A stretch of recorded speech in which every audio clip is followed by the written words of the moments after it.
County Board of Commissioners' 15th budget work session. Audience members, I want to start by asking you to please silence your electronic devices. For those presenting today, please turn your mic on when you begin speaking and off when you've completed your remarks. And for all presenters, please state your name for the record before speaking or responding to questions. So our first briefing today is a really important one in terms of our budget, which is the FY27 General Fund 5-year forecast. And we have our own Jeff Renfro, county economist, here to walk us through that. Good morning, Jeff. Good morning. For the record, I'm Jeff Renfro from the Budget Office. I use he, him pronouns. Tasia, can we bring the slides up?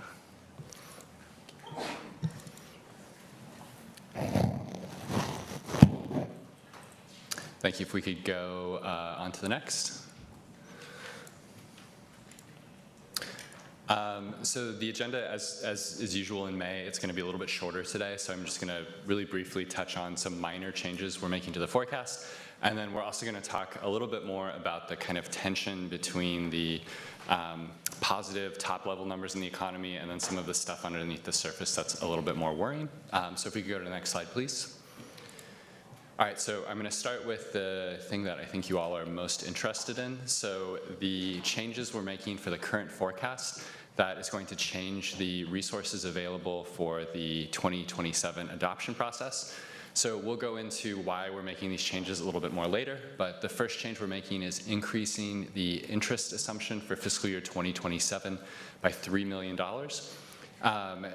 This is basically assuming that interest revenue is going to continue to decline as interest rates go down, but because of the pause or potential pause in decreasing interest rates, we're pushing the timing of that decline out. So we're not making changes in 28 and beyond, which is why this is a one-time only adjustment. Interest is part of our general fund reserve calculation, so I need to take a little bit of that to fully fund our reserves. And then the other change we're making is reducing recording fee revenue assumption for the current year by $600,000. We'll get into more about why that's happening, but again, it's tied to interest rates, and it's kind of the mirror of what's happening with the interest assumptions. So in total, that's an additional $2,040,000 of additional one-time only that would be available for the 27 adoption process. If we could go to the next slide, please. Okay, so this is a graph showing the federal funds rate, which is what the Fed sets, and then this ends up kind of flowing through the rest of the economy and impacting interest rates kind of all over. And so our assumption had been, you looked like you had a question, but I think you're just like agreeing with me, yeah. Yeah, exactly. So, so our assumption had been that interest rates would continue to decline.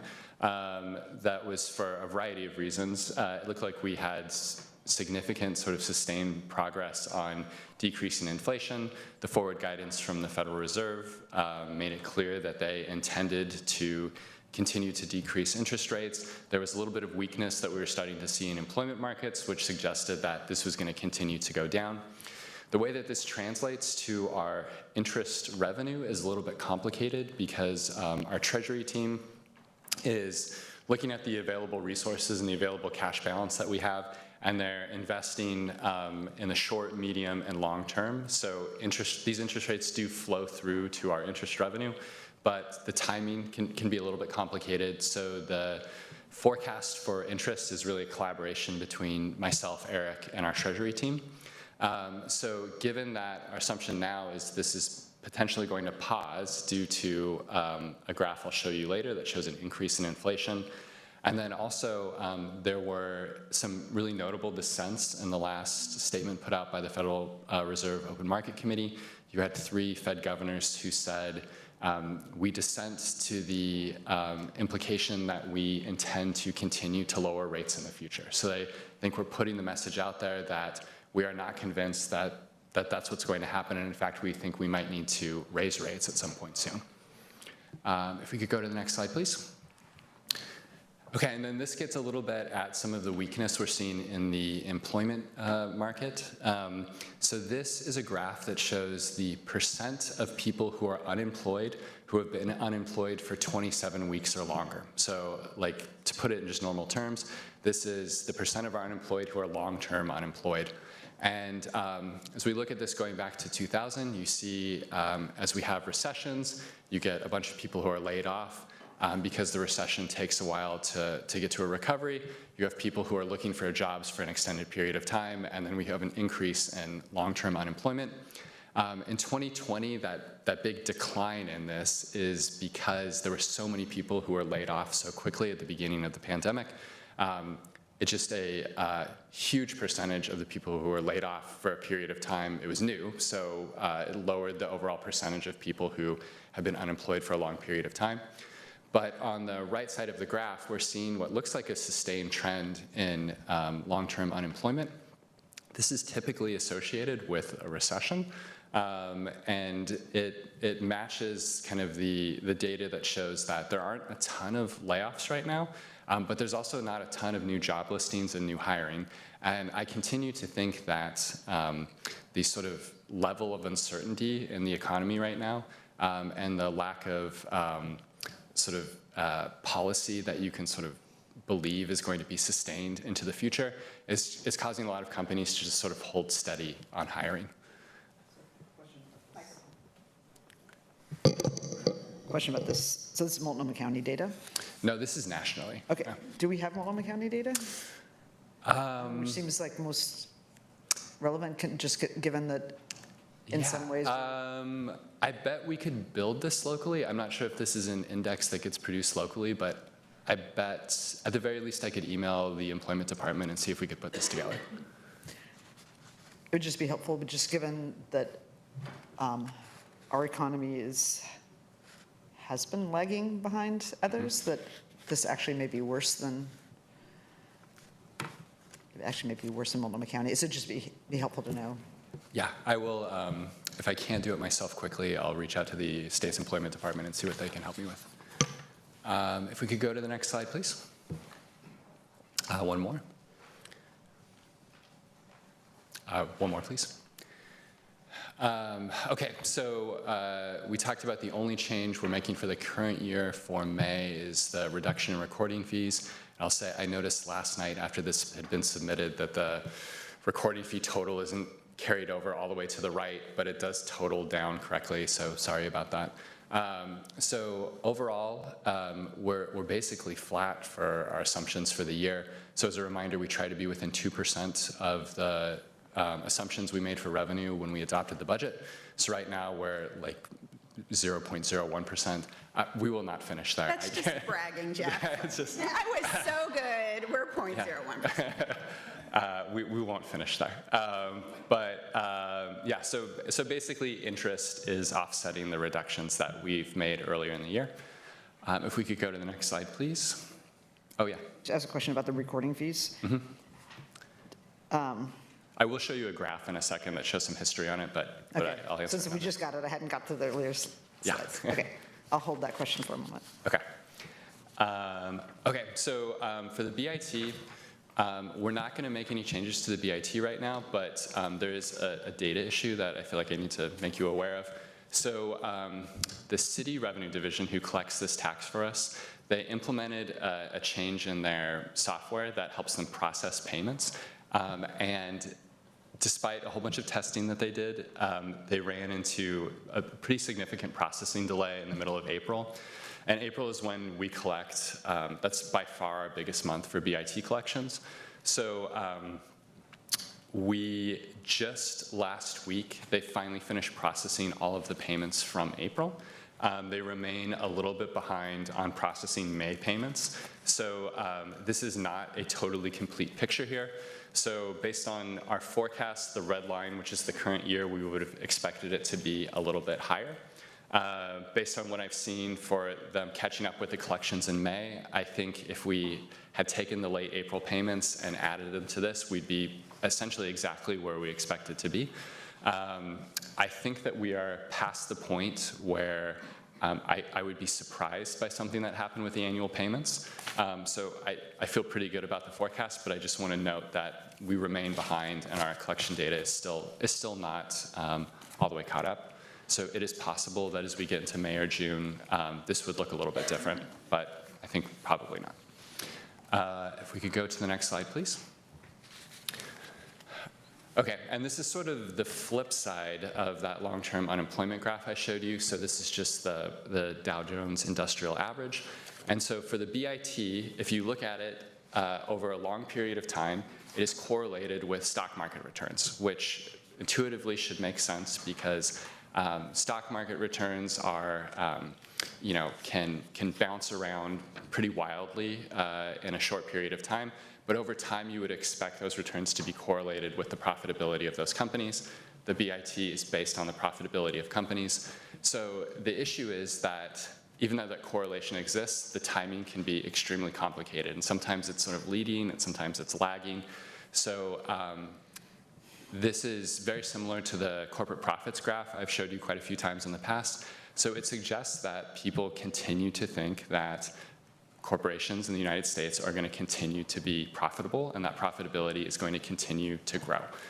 So our assumptions for the BIT reflect that assumption. So we're assuming that in fiscal year 2027, that our BIT continues to go up. In 28 and beyond, I'm slowing that growth way down. But there are all sorts of things to be nervous about in the economy right now, but then when we look at the high-level macro trends that really drive what's happening with our BIT, they look positive.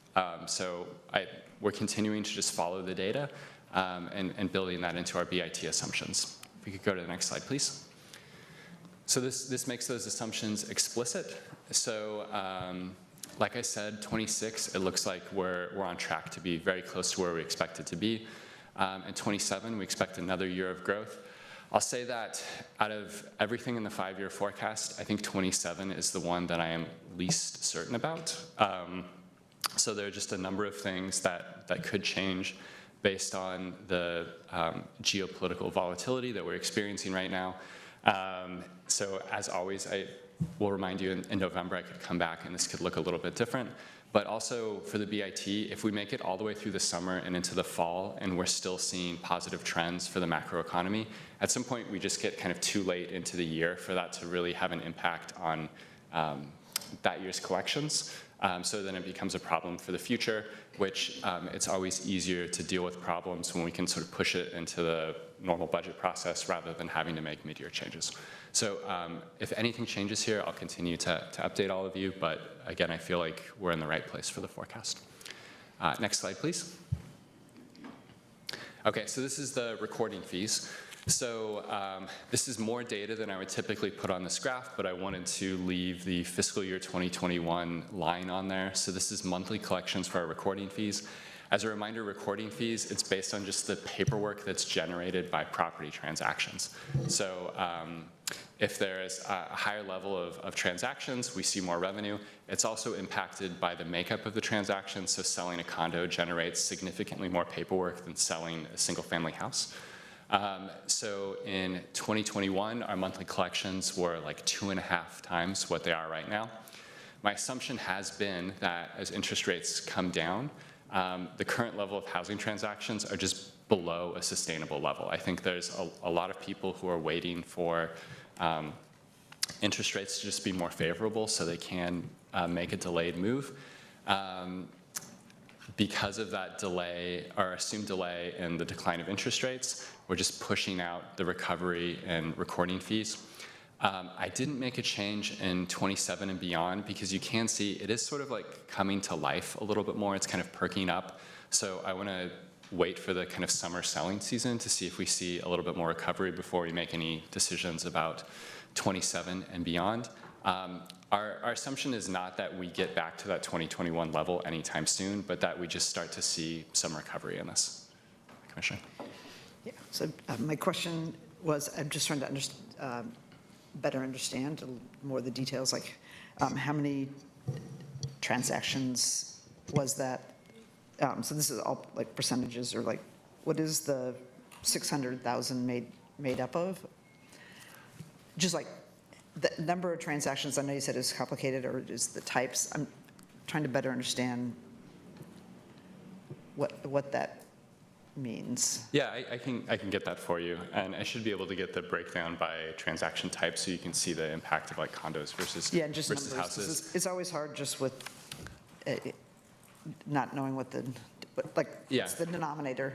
I'll say, because of the years of data, and so many of the years I'm showing you here are during this period of decline, you would see, if we went back further, you'd see kind of stronger seasonality.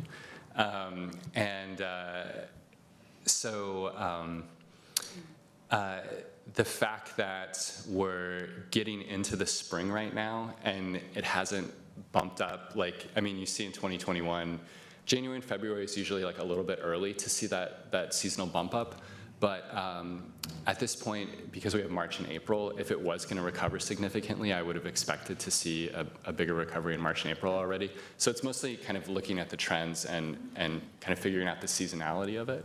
But yeah, I can provide you the. It doesn't surprise me at all. I'm just, again, trying to figure out in terms of sort of the totality, what that decline means.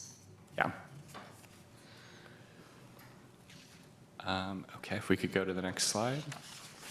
Should I wait to sell, is what you're saying? Because, I mean, there's a weird thing now because there's still so little stock that's available. Like, it's helping prices stay higher. The problem is you have to then buy somewhere else to live. So, yeah. Okay, so then this is... This is a graph showing CPI West W size A, the year-over-year percent change. This is the index that we use to calculate COLA here at the county. So you see right on the right that bump up in March, that is oil prices, an increase in oil prices finally showing up in the data. I expect that to get worse before it gets better. And I know I've said this over and over, but really for us, inflation is really impossible to manage. So given our property tax structure, if we have a sustained period of high inflation, we're cutting. That's the way that we deal with that. So if we could go to the next slide, please. I just always put this in here for reference. So this is going to be our early indicator of any economic deterioration. Initial weekly unemployment claims continue to remain at a very low level. If we could go to the next slide. Okay, so this is unchanged from what I showed you in March, because we didn't make any ongoing changes to this forecast. At this point, so because the chair balanced her proposed budget as she's legally required to do, yeah. So our new our new expectation is that line down at the bottom. I'll say, so at this point in the process, this is just a math exercise. I've just said the chair has balanced her budget through some combination of decisions. We'll just like flow through the reduction in the expected deficit to the out years. And the summer is when we actually go through and we revisit all of the expectations, and we'll do kind of a proper update on this. So our expectation is that in 2028, when we come back in November, our starting point should look something like that $10.6 million, with the enormous caveat that I have not gone through and updated inflation assumptions here. So depending on what's happening with inflation, we would build higher expectations into the forecast. So this may look worse by the time we get to November. Next slide, please. It's not going to look better. Probably not, yeah. Next slide, please. Okay, just a couple more. So this is a reminder, this is the current 2026 contingency that's available. There's $1.2 million of non-earmarked contingency, and then that lobbying transparency earmark is still available, which would leave $1.3 million. I'll just remind all of you that in the past, if we feel confident that there's some portion of this contingency balance that we're not going to use, the board has chosen to roll this over as a one-time resource for the next year. If we could go to the next slide, please. We've already talked about most of this. Inflation is top of mind for risks, and without editorializing too much, I hope, I think we made it through this period where I think in 2021 and 2022, I was talking to the board about inflation is going up, the Federal Reserve is going to raise rates. That almost always results in a recession. And the fact that we made it through and actually made really significant progress on inflation without triggering a massive recession was like a sort of miracle. And it seems like we are just giving that away. And as inflation increases again, we're going to go through that same process, and it feels like our ability to solve inflation twice in a row in rapid succession without causing a recession would be extremely difficult to do. So we mentioned a slowing economy locally and nationally, and then just all of the geopolitical uncertainty are the things that could change this forecast quickly. And then also we talked about this last time too, but just the fact that so many jurisdictions locally are going through the same kind of budget troubles, it's a problem for us as well. And then the last slide is just questions. So I'd be happy to answer any questions you might have. Thank you so much, Jeff. Before we get to questions, I do want to propose a few amendments. There were a lot of difficult choices and really hard decisions in getting to that balanced budget that I submitted, so I get the joy of adding a little bit of revenue to the budget based on this. So this is the first amendment, increases the FY27 interest revenue assumption based on updates in the general fund forecast that we just heard. It is a one-time only resource. It also increases the unappropriated balance by $360,000 to fully fund the general fund reserve at board policy levels. Interest revenue is considered a general fund corporate revenue and is part of the general fund calculation. So this is increasing the revenues and the transactions, a net increase of $3,360,000. Okay. Should we just vote on that one right now? So, okay. Okay, not on the flip side, this amendment reduces, the second amendment reduces the general fund beginning working capital balance by $600,000 due to a reduction in the recording fee revenue, as we have just heard in the May forecast update. And so this just, the chair giveth and the chair taketh away. So.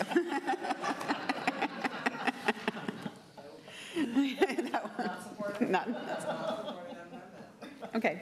This is, the third amendment is one that Jeff didn't touch on, but this is something that we have learned about. So this amendment budgets an additional $325,000 in revenue from a recent opioid settlement. The amendment also moves $325,000 in eligible general fund expenses to fund 140, the national opioid settlement from the Health Department Program Offer 40085, which had previously been budgeted in the general fund. This frees up $325,000 of ongoing general fund resources to be allocated by the board. So basically what this does is we got additional opioid settlement money. We're swapping out the opioid settlement money for some eligible expenses that were currently paid by general fund to free up additional general fund dollars. Okay, and then my last amendment today is taking the remaining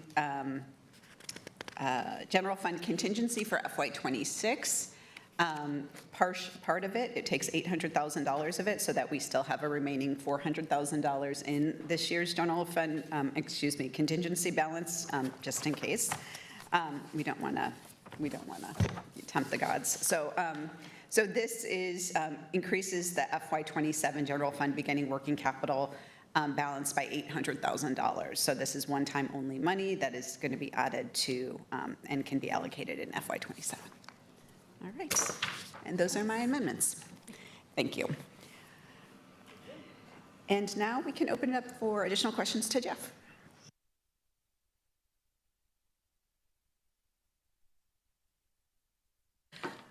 Can you tell us what the collective bargaining agreements that have been ratified and are not, where we know the COLA range for next year? I know we have, I think, 4 that are open, but of the contracts that are not open, what is our contractual obligation related to COLA?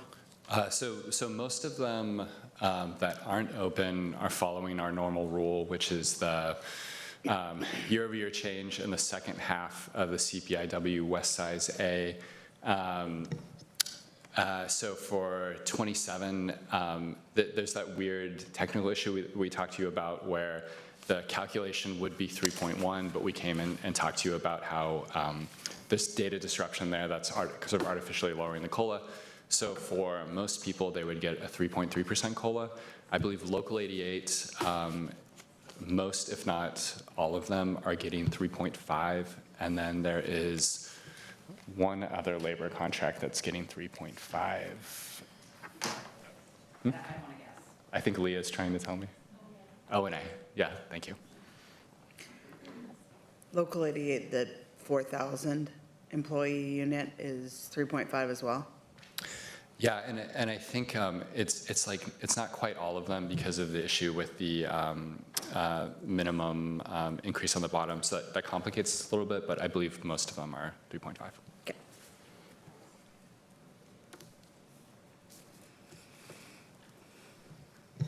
Okay. Okay, I think that's all. Thank you so much, Jeff. Appreciate you always keeping us in the loop on what's happening in our economy so we can plan for and budget accordingly. Kind of sad news with a smile. With a smile.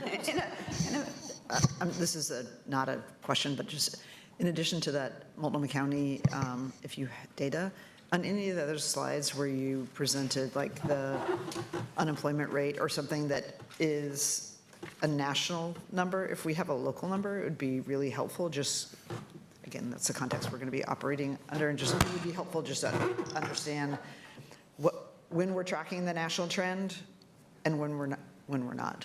Yeah, I can absolutely do that. I think there's typically a slide that I always have in for reference that's the more local stuff, and I just cut it out for time today, but I can share that too. Appreciate it. Thank you. All right, thank you so much, Jeff. We will move on to our next work session for today, which is from the County Auditor's Office, and we have Auditor Jennifer McGurk here. Thank you so much for being here today, Auditor. We'll give you a minute to settle in, and then you are welcome to take over. Thank you. Good morning, Chair and Commissioners. For the record, I'm Jennifer McGurk. I'm the County Auditor, and I use she, her pronouns. I'm pleased to be here to talk with you about my office's FY 2027 budget. I want to thank Budget Director Christian Elkin and Senior Budget Analyst Aaron Russell for their support in preparing my office's budget. And I also want to thank Anna Marie McNeil, my office's Operations and Audit Director, for her support. Next slide, please. This is what I'll go over. I'll recap my office's mission and the upcoming budget, and then I'll talk about how we use that budget, and then we'll have time for questions. Next slide, please. So my office's mission is to promote accountable and equitable county government. Next slide. I have a lot of slides, but most of them are fairly quick. This one is not. So this slide shows the FTE trend for my office, and I just want to note that if you went back even further in time, into the 1990s, you'd see it was consistently between 8 and 9 FTE. And then in fiscal year 2023, the county did not have a constraint, and I was advocating for a different way to fund my office, and this all led to the first time in about 30 years that we increased the county's audit staff. Then during fiscal year 2023, voters approved the creation of the county ombudsperson in my office, and that led to another 1 FTE increase. And then in fiscal year 2025, my office used savings and worked with the budget office and HR to establish an ombudsperson intake specialist as a limited duration appointment, and then that position became permanent. So that's just some context for the increases. As I mentioned to you earlier this fiscal year, if my office were the right size to meet our mandates, our staffing would be about 25. Next slide, please. And then this is the proposed budget. As in past years, the largest area is personnel. My staff have really diverse professional backgrounds and lived experience. I just want to note that we also have 8 people with master's degrees, 2 with JDs, 1 with a PhD.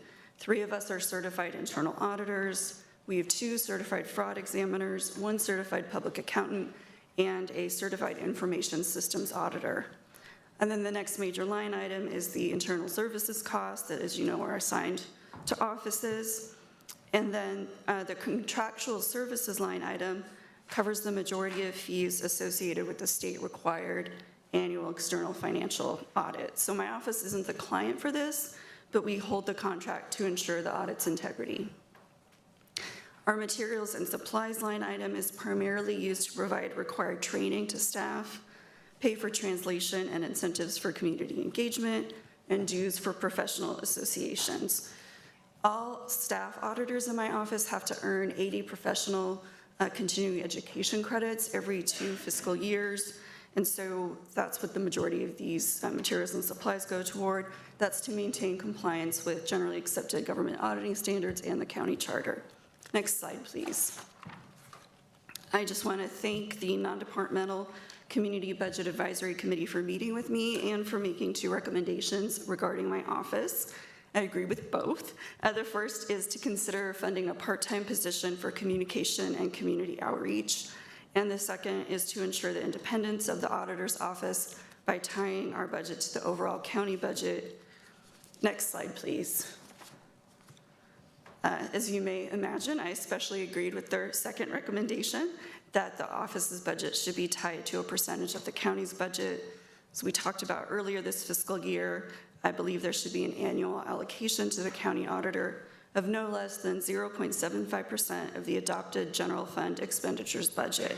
This would put our county into alignment with best practices and right-size the auditor's office. And then this is just a recap of the information that we talked about in terms of very little change to how the process we go through for assigning that budget. So the auditor would still be funded through the general fund, would still present to you, money would still be returned at the end of the year, we'd still go before the non-departmental CBAC. And I just want to, again, thank the non-departmental CBAC for contributing their time and expertise to the county. Next slide, please. So now I'll talk about how my office uses the budget that we receive to carry out mandated work that serves everyone in Multnomah County. And then I'll talk about how we carry out that work by exemplifying high standards in public service. Next slide. So the 3 core mandated functions for my office come to us from the county charter or the county code. Charter directs that we conduct performance audits. These provide trustworthy information that people can use to understand their county government at a systems level and advocate for its improvement. These are impartial, independent assessments, and then we also follow up on our audit recommendations to support government's accountability. The Good Government Hotline provides county employees and community members with a way to confidentially report suspected fraud, inefficiency, waste, and abuse of position in county government. All of our hotline investigations are the results of tips from people who have contacted the hotline. The hotline helps ensure that county dollars are used as intended, and it's important to the county's integrity. The county ombudsperson is an impartial resource who helps people resolve issues with county programs. They are here to ensure residents are treated fairly in their interactions with the county. Next slide, please. So in addition to the work I just described, the charter also requires that the county auditor appoint a salary commission every even year. The 2026 Salary Commission finished their work last month, and I want to thank those of you who were able to meet with them during their process. They set the salary for all of you, as well as the sheriff, and then a county supplement for the district attorney. As a reminder to anyone watching, my salary is set in the county charter. The charter also requires my office to prepare a commissioner district reapportionment plan every 10 years following the census, and that's presented to you for approval. And then county code requires my office to provide ongoing support for the board's audit committee, which is the liaison to you, to the external auditor, and to county management for the external financial audit required by Oregon law. Next slide, please.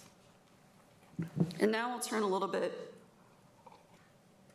to talking about the ways we provide these services. My office's core values are equity, accountability, and inclusion, and I'll talk a bit about how we've defined these and how we put them into practice. Next slide.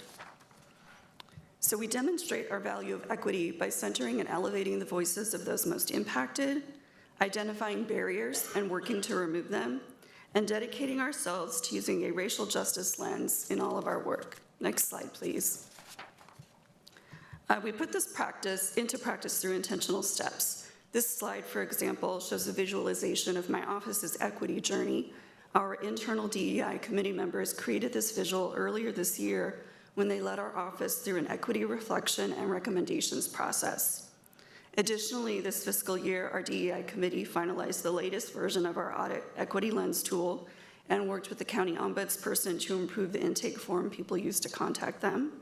And they're now working with our hotline director to improve outreach, update and create a hotline equity lens tool and other processes. Next slide. We also do a lot out in the community to support equity, and the picture on this slide is the first of many photos you'll see of my staff out in the community. This is Senior Auditor Mikal Johannes and our 2025 College to County intern, Gigi Boreas, who focused on hotline outreach. I'm very grateful for the central funding my office has been able to receive to participate in the College to County program. We'll have our 4th C2C intern this summer, and they're going to focus on audit work. And then 2 of our former C2C interns are now working in our office. Chelsea Tuzuxel, who was actually a C2C intern with us for 2 summers, is our county ombudsperson intake specialist, and Auditor Shira Samare, who's a senior auditor in my office now. My office also benefits from a really dedicated community advisory committee. They include people with LGBTQ identities and who are BIPOC, and they provide input on the audit schedule, community engagement, and DEI practices. Next slide. We show our value of accountability by holding ourselves accountable to our mission, each other, and our community, by promoting responsible government through truth-telling and sharing trustworthy information so people can understand and improve their government. Next slide, please. We really want to engage with the public so they can use our work. This is a picture of staff talking about audit results with community. Once we issue reports, it's really up to all of us to help ensure that accountability and change take place. And so just a reminder that we all have a role to play. Next slide, please. And then we demonstrate our value of inclusion by inclusively leading with race, being responsive to our communities, and actively supporting people to participate in our work. Next slide, please. We're continuously assessing how we can support inclusion. For example, we have an interview FAQ that we provide to people in advance of audit interviews. And then the image on this slide is from the first of its kind training on trauma-informed auditing that Senior Auditor Mandy Hood and Audit Director Caroline Zavikovsky developed with a colleague at the State Audits Division. Next slide, please. We use skills like active listening and teamwork as we carry out core capabilities that are common across performance audits, the hotline, and the ombudsperson's work. For example, we engage with county staff at every level of the organization and work to build trust and relationships with impacted communities. We're skilled researchers who examine best practices, laws, program information, and other standards. We analyze quantitative and qualitative data, and then we bring all of this information together to develop findings and recommendations. We share what we've learned and recommend with the public through reports, at community events and presentations, such as those to you, and with traditional and social media. Next slide, please. We also are committed to serving the public interest, acting in integrity, and adhering to high ethical standards. We're dedicated to demonstrating these qualities not just because they're required in the generally accepted government auditing standards and ombudsperson standards that we follow, but because these characteristics are vital to public service. We also go above and beyond these standards by using trauma-informed practices and an equity lens. I think because of our values and how we practice them, we've received some national notice. Next slide, please. So this year, my office received the Organizational Leadership Award from the American Society for Public Administration's Center for Accountability and Performance. The people who were on the committee for this award said we earned it in recognition of our leadership and equity work through auditing and serving as a resource for other auditors in this area, and because of our thoughtful community engagement efforts, including the creation of the Ombuds Program and our Community Advisory Committee. Next slide, please. Now I'll talk a little bit about each function to give some highlights. As you know, the ombudsperson responds to reports made by the public and helps resolve issues. Informal recommendations are part of the day-to-day work of the ombudsperson and are used to address unique situations. When we identify a more widespread systemic issue, the ombudsperson conducts a more in-depth investigation, resulting in formal recommendations that are part of a public report. Next slide. The intake specialist and ombudsperson listen carefully to people's complaints and concerns. We handle reports in one of three ways: resolution through ombudsperson mediation or assistance, referral to resources that are better suited to solve the issue, or through a formal investigation. Next slide. So each calendar year, we report on the ombudsperson's work. In calendar year 2025, we saw a significant increase in the use of services, with 475 total reports filed. This substantially exceeded the 203 reports recorded in 2024. Reports include complaints, questions, requests for information, and other kinds of calls. Next slide, please. Of those 475 reports, 159 included situations where we didn't have correct contact information or didn't receive a response to our attempts to get in touch with the person. So we provided assistance in 270 cases. That's also a big increase from 2024, when we had 107 cases. Some of the 270 cases weren't county related, so for those we provide relevant information and referrals to external organizations. We recognize that people often reach the ombudsperson after they've exhausted every other avenue they know about, so even if it's not a county related issue, we still strive to provide assistance. Next slide. We also saw an increase in county related cases. We had 65 in 2024 and 161 last year. So just a reminder, there's 2 people in my office who handle all of this. For every county case, the ombudsperson engages with the complainant and the county program or programs involved. They also make recommendations and support resolution to prioritize an equitable outcome. Just a reminder that the ombudsperson's not an advocate for the person who reaches out to them, nor are they an advocate for the government. They're really trying to find the best possible resolution. So it might be that they say the county program did everything right, actually, or they may have recommendations for change, or it might be a mix. So the changes we recommend often benefit the person who complained, but they're really focused on improving government overall. Next slide. Just like in 2024, we had cases involving every county department. This slide is hard to read, but the most things we dealt with were with the Department of County Human Services with 50 contacts, and then 29 for the Homeless Services Department. Not all of these are complaints. It's the total number of cases. So it could be people needing information about who the appropriate contact is, requiring some other kind of assistance. So really helping connect the person to the appropriate place. Next slide, please. Onto the hotline. The hotline is available to all county employees and community members. The majority of allegations we look into are about people misusing taxpayer dollars or allegations of that. County dollars are supposed to support safety net services. Primarily, people from historically under-resourced communities benefit from these, and they're supposed to be used to support efforts that are going to have long-term beneficial impacts for the county. So the hotline helps ensure taxpayer dollars used directly by county programs and contractors are going toward their specified purposes. Next slide, please. We review every report that comes into the hotline, and sometimes we handle reports by referring to other resources, for example, if it's not a county-related matter. But we also do a number of investigations. Just a reminder that state law says that reporter identity is confidential and cannot be disclosed without the reporter's permission. And so we operate in strict compliance with that statute and protect reporter identity to the fullest legal extent. People can report anonymously if they so choose. Next slide, please. For each county-related report, we conduct a preliminary review. That could include reviewing documents or data or talking with employees. And then after the preliminary review, if we determine further investigation is needed, we do a complete primary investigation. If the report's substantiated, Oregon law requires us to issue a report that we share with you and put on our website. Next slide, please. Like the ombudsperson, we report on the hotline each calendar year. In 2025, we received 96 unique reports, and 87 of them were county-related.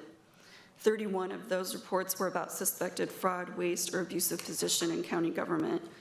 These statistics are pretty similar to 2024. Next slide, please. We also received complaints about all major county departments. People contacted the hotline most frequently about the health department and the Department of County Human Services. Next slide, please. We investigated 18 reports in 2025 and incorporated 6 additional complaints to the hotline into a current or potential audit. We found 12 of the reports to be unsubstantiated. Some of those investigations are still in process. And another reminder, we have 1 FTE assigned to the hotline to do the majority of this work. We also issued 2 reports in calendar year 2025 about substantiated allegations.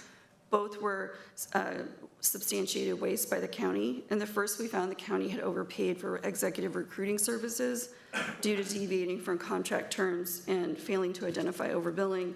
And in the other case, we found that due to inadequate oversight, the county could not verify actual recycling rates on 4 major construction projects. Next slide, please.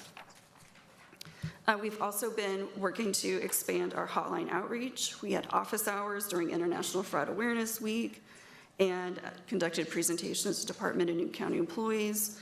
We also worked with Central HR to provide a required training and work day about the hotline so people would know the kinds of things to report and how to report. This is a screenshot from that training. And that was an action item for my office based on results of our 2024 Ethical Culture Survey of county employees. Next slide, please. So we'll talk a little bit about performance audits. Each audit report that my office issues is a tool, and we really strive to center the experience of those most impacted in our performance audit reports, because that's really critical to knowing if a program is effective. Next slide, please. Each year we conduct a risk assessment at the county division level. It has about 14 measures, including those on this slide. Potential life and safety impact if a division doesn't adequately perform its core functions. We look at the annual budget and staffing, how the department scored on the ethics survey we issue every other year, how many complaints we've received, and how recently we've audited the division. Anyone who lives or works in Multnomah County can share audit ideas with us, and then based on the risk assessment and audit ideas we've received, staff in my office propose audits. I review that proposed schedule with the Community Advisory Committee for their input, and then I finalize the schedule and publish it. Next slide, please. In a moment, I'll go over audits we've completed, but as a reminder, we are currently auditing corrections health, gift cards, jail visits, land and building purchases, and supportive housing services. Next slide, please. Every 3 years, my office's audit function undergoes a peer review by other government auditors. And we had this peer review last month. It covered the years 2023 through 2025, and we passed, which is the highest level you can earn. Next slide, please. This is a recap of all of my office's publications for this fiscal year so far. We issued an annual report for the whole office, as well as annual reports focused on the ombudsperson, the hotline, and our recommendation assessments.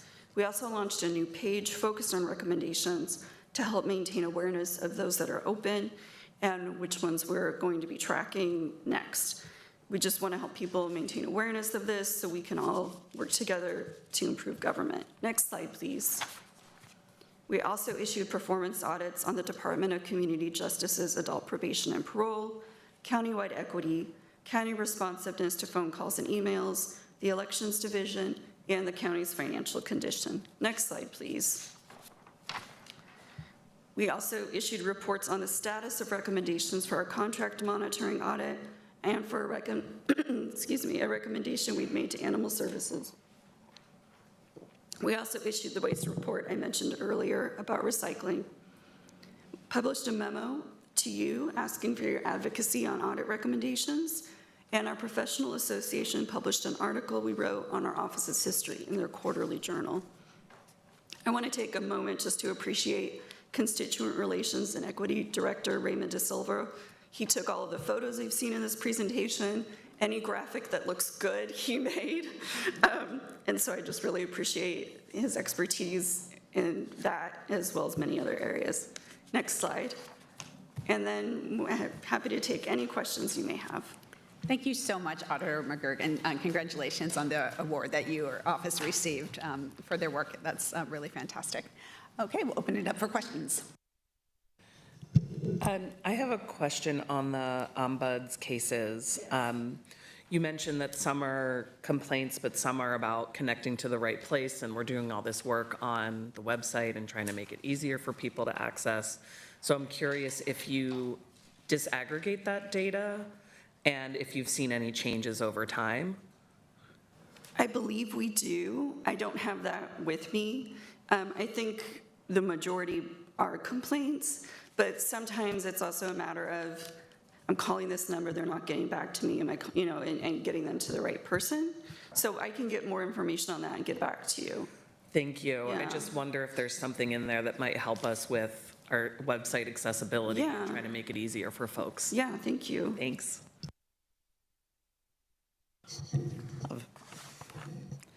Thanks for the presentation. This is your last budget presentation, correct? I wanted to have an opportunity to say that. And I just want to say, it's like, since I've been on the commission, I've really appreciated that you proactively have opened, like you've solicited input, not just obviously from the county commission, but from a wide variety of community members and staff on potential audit topics, but that you also have proactively opened audits when there appears to be evidence that an independent look is needed. And obviously, from my perspective, when the auditor does that, it provides some credibility for the independence of what the outcomes are. And I have also appreciated that the recommendations that we receive are ways presented in a way in which they are giving the county an opportunity to improve performance versus just like a gotcha audit. A couple questions. You had, I want to say for 2 years, proposed a different funding mechanism. And I'm assuming you did that again this year. What was the response that you received? And, just like this is your last budget, I guess, is there anything about the budget process for the auditor that you would recommend or changes that? I haven't really received a response on that following the presentation I did to the board this past fall. But because of the county's financial situation, I also haven't, really been advocating for that since that presentation. I'm obviously very happy to work with any of you on, a code change before I leave office. I do think that an allocation is the most appropriate way to fund the auditor's office, and would be happy to move that forward. But it seemed poor timing while difficult budget decisions were being made to focus on that when you all have so much else on your plate right now. Is that because it would have, the percentage of the budget would have resulted in a very significant FTE change? I think it's more, I didn't feel comfortable when I know there's concern about line staff losing jobs and just the general, what we just heard the county economists talk about, to say, okay, well you're having all of this turmoil and then let's add this too. I think once the budget cycle is complete, I probably should have really focused on that last summer and had that done before you entered a new budget cycle. So that's really, it's just in the middle of budget determinations, it seemed like poor timing on my part. And that's the reason you brought that forward was primarily from an independence standpoint. Yes. So then, on another, just, this is a broader overarching question. If you don't have the answer, it's also fine.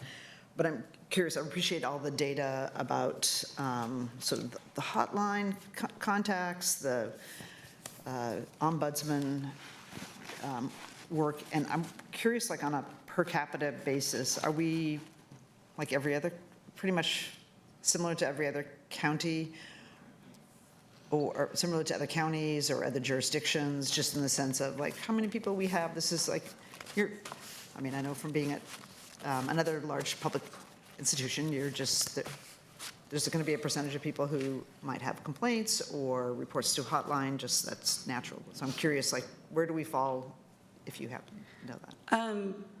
I don't have that on hand. I can talk about the FTE portion, but I don't know in terms of the number of complaints. I could get back to you on that. I think our number of complaints for the ombudsperson is pretty much similar to the city of Portland, and I believe they have 3 staff, 3 or 4. As I mentioned when I was here last fall talking about an allocation for my office, most counties our size have about 15 staff within the auditor's office, but they only do audits. So they don't have an ombudsperson or a hotline function. And so that's really where we're facing the most pressure.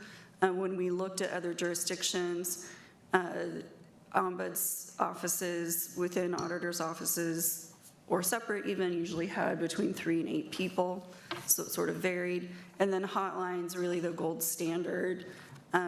The jurisdiction similar to ours is like 6 people. And I'm not saying, I don't know that we'll ever get there, but it does demonstrate how, understaffed we are for those things.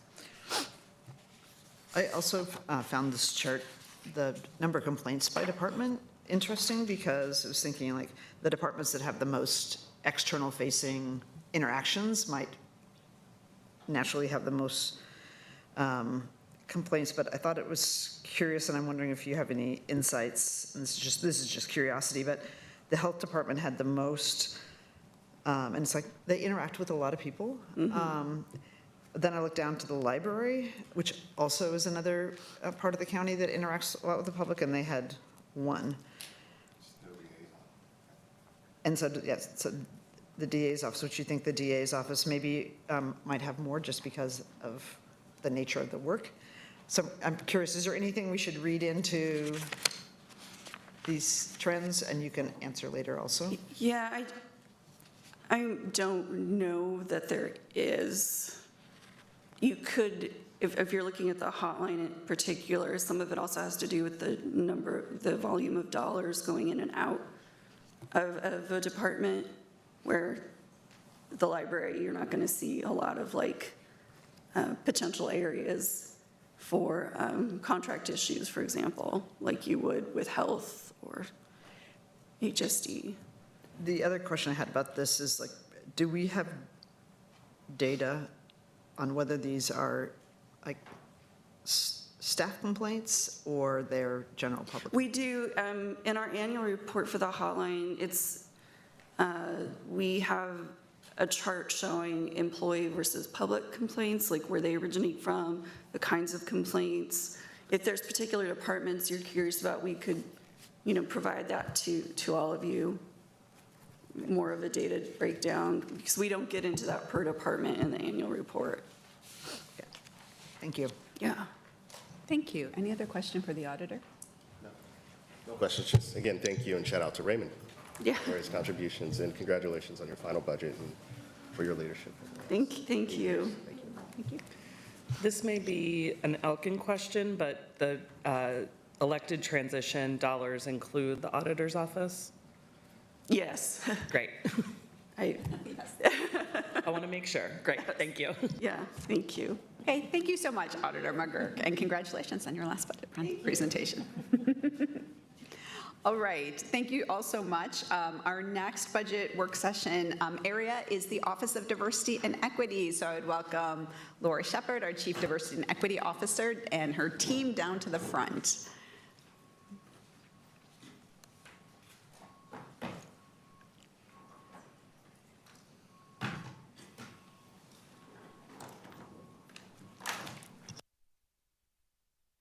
Good morning.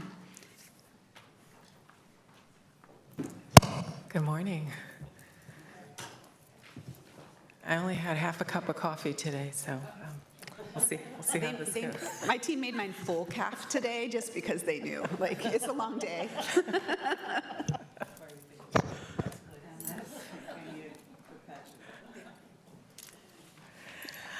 Good morning, Chair Vega Peterson and Board. My name is Laura Shepard, she, her, aya pronouns, and I have the pleasure of serving as the Chief Diversity and Equity Officer. Today exactly is 4 months since I started on January 20th, so it's probably fitting that I'm before you on this day and have a chance to go through our budget for our office. And so I'll get right to it. If you go to next slide, please. And so in thinking about our vision for the work, what we think about as a team is our responsibility is to institutionalize countywide accountability for ensuring every policy, budget, and practice reflects our non-negotiable commitment to access, equity, and inclusion. And so we thought about this under three, what I call 3 pillars, right? Our structural transformation, thinking about how we continue to institutionalize the work of the Workforce Equity Strategic Plan, or what we call the WESP, thinking about how we can push to redesign legacy systems, and of course, continuing to shore up and build our equity data infrastructure. And then there's that institutional accountability, standardizing the use of our equity and empowerment lens, leaning further into equity-based budgeting as our model for how we think about our budget process. And then, as you heard me talk about earlier this year, right, operationalizing accountability through our Manager 360 review process. Pillar 3, to me, is probably one of the most important, how we think about cultivating belonging in the county. Do we continue to seek and build a culture of feedback? How we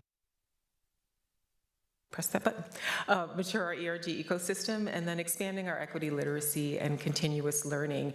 And our budget reflects this work. Our mission is to move equity from a concept to a foundational requirement, and our role is to provide that structural foundation for the county's mission. So I like to think of it as that we don't just talk about values, but our role is to ensure that those values get institutionalized in our county DNA. And so we continue to work hard to work across all departments to ensure our commitment is reflected in every dollar we spend and every decision we make. And so our goal for fiscal year 2027 is to ensure that the promises we make to our workforce and our community are kept through every layer of this organization.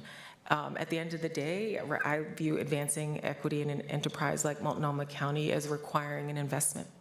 And equity is a value, but accountability is the practice, and so we want to ensure that here at the county, the two are inseparable. And I thought about this last night, and I'd said this somewhere else, what I like to think about in terms of impacting our workplace culture is that we want to really think about how folks are hired at the county, how they're trained, how our staff are supported in their growth, but ultimately how they experience the workplace each day. And our work is a commitment to those principles. Next slide, please. So the approach to our budget, we thought about quite a few things, but these are sort of 4 of the core principles that drove the creation of our budget. Overall, maintaining the internal equity safety net. Right? What does that mean? Well, protecting core mandates, funding and resources for the WESP. Implementation as we continue, as you know, is renewed from 2024 to 2028, so we are still firmly entrenched in doing that work, and we want to meet those obligations for our workforce. When we think about direct staff support, we want to ensure that we have full support for employee engagement and equity consultations across the county as an essential service to support our workforce and to support retention. Addressing equity, budget priorities developed in consultation with our full team. So we are an equity team, and so our budget reflects the work that we do, but also that lens is obviously embedded in how we think about our work and think about how we use our funds. And of course, WESP alignment. We ensure that the work that we do and aligns with our WESP focus areas, and that we ensure that our spending advances the goals of being an employer of choice for all of our employees. Next slide, please. So as you can see, our operating budget by fund is mostly general fund. It's mainly steady from last year. So it's not a budget that we considered expansion, but more leaning into reliability. And so we focused our general fund request on the sustainment of our existing mandates. We want to continue to be able to meet our goals and ensure institutional accountability. We want to continue to push and make progress as it relates to equity across the county. And to do that, we have to have the specialized team that we have in place. Having joined the county 4 years ago, I say this all the time, that I'm incredibly humbled to be amongst a team of people who are subject matter experts in this work. I am in awe every day that I get to work with them. They know that. I say that to them all the time.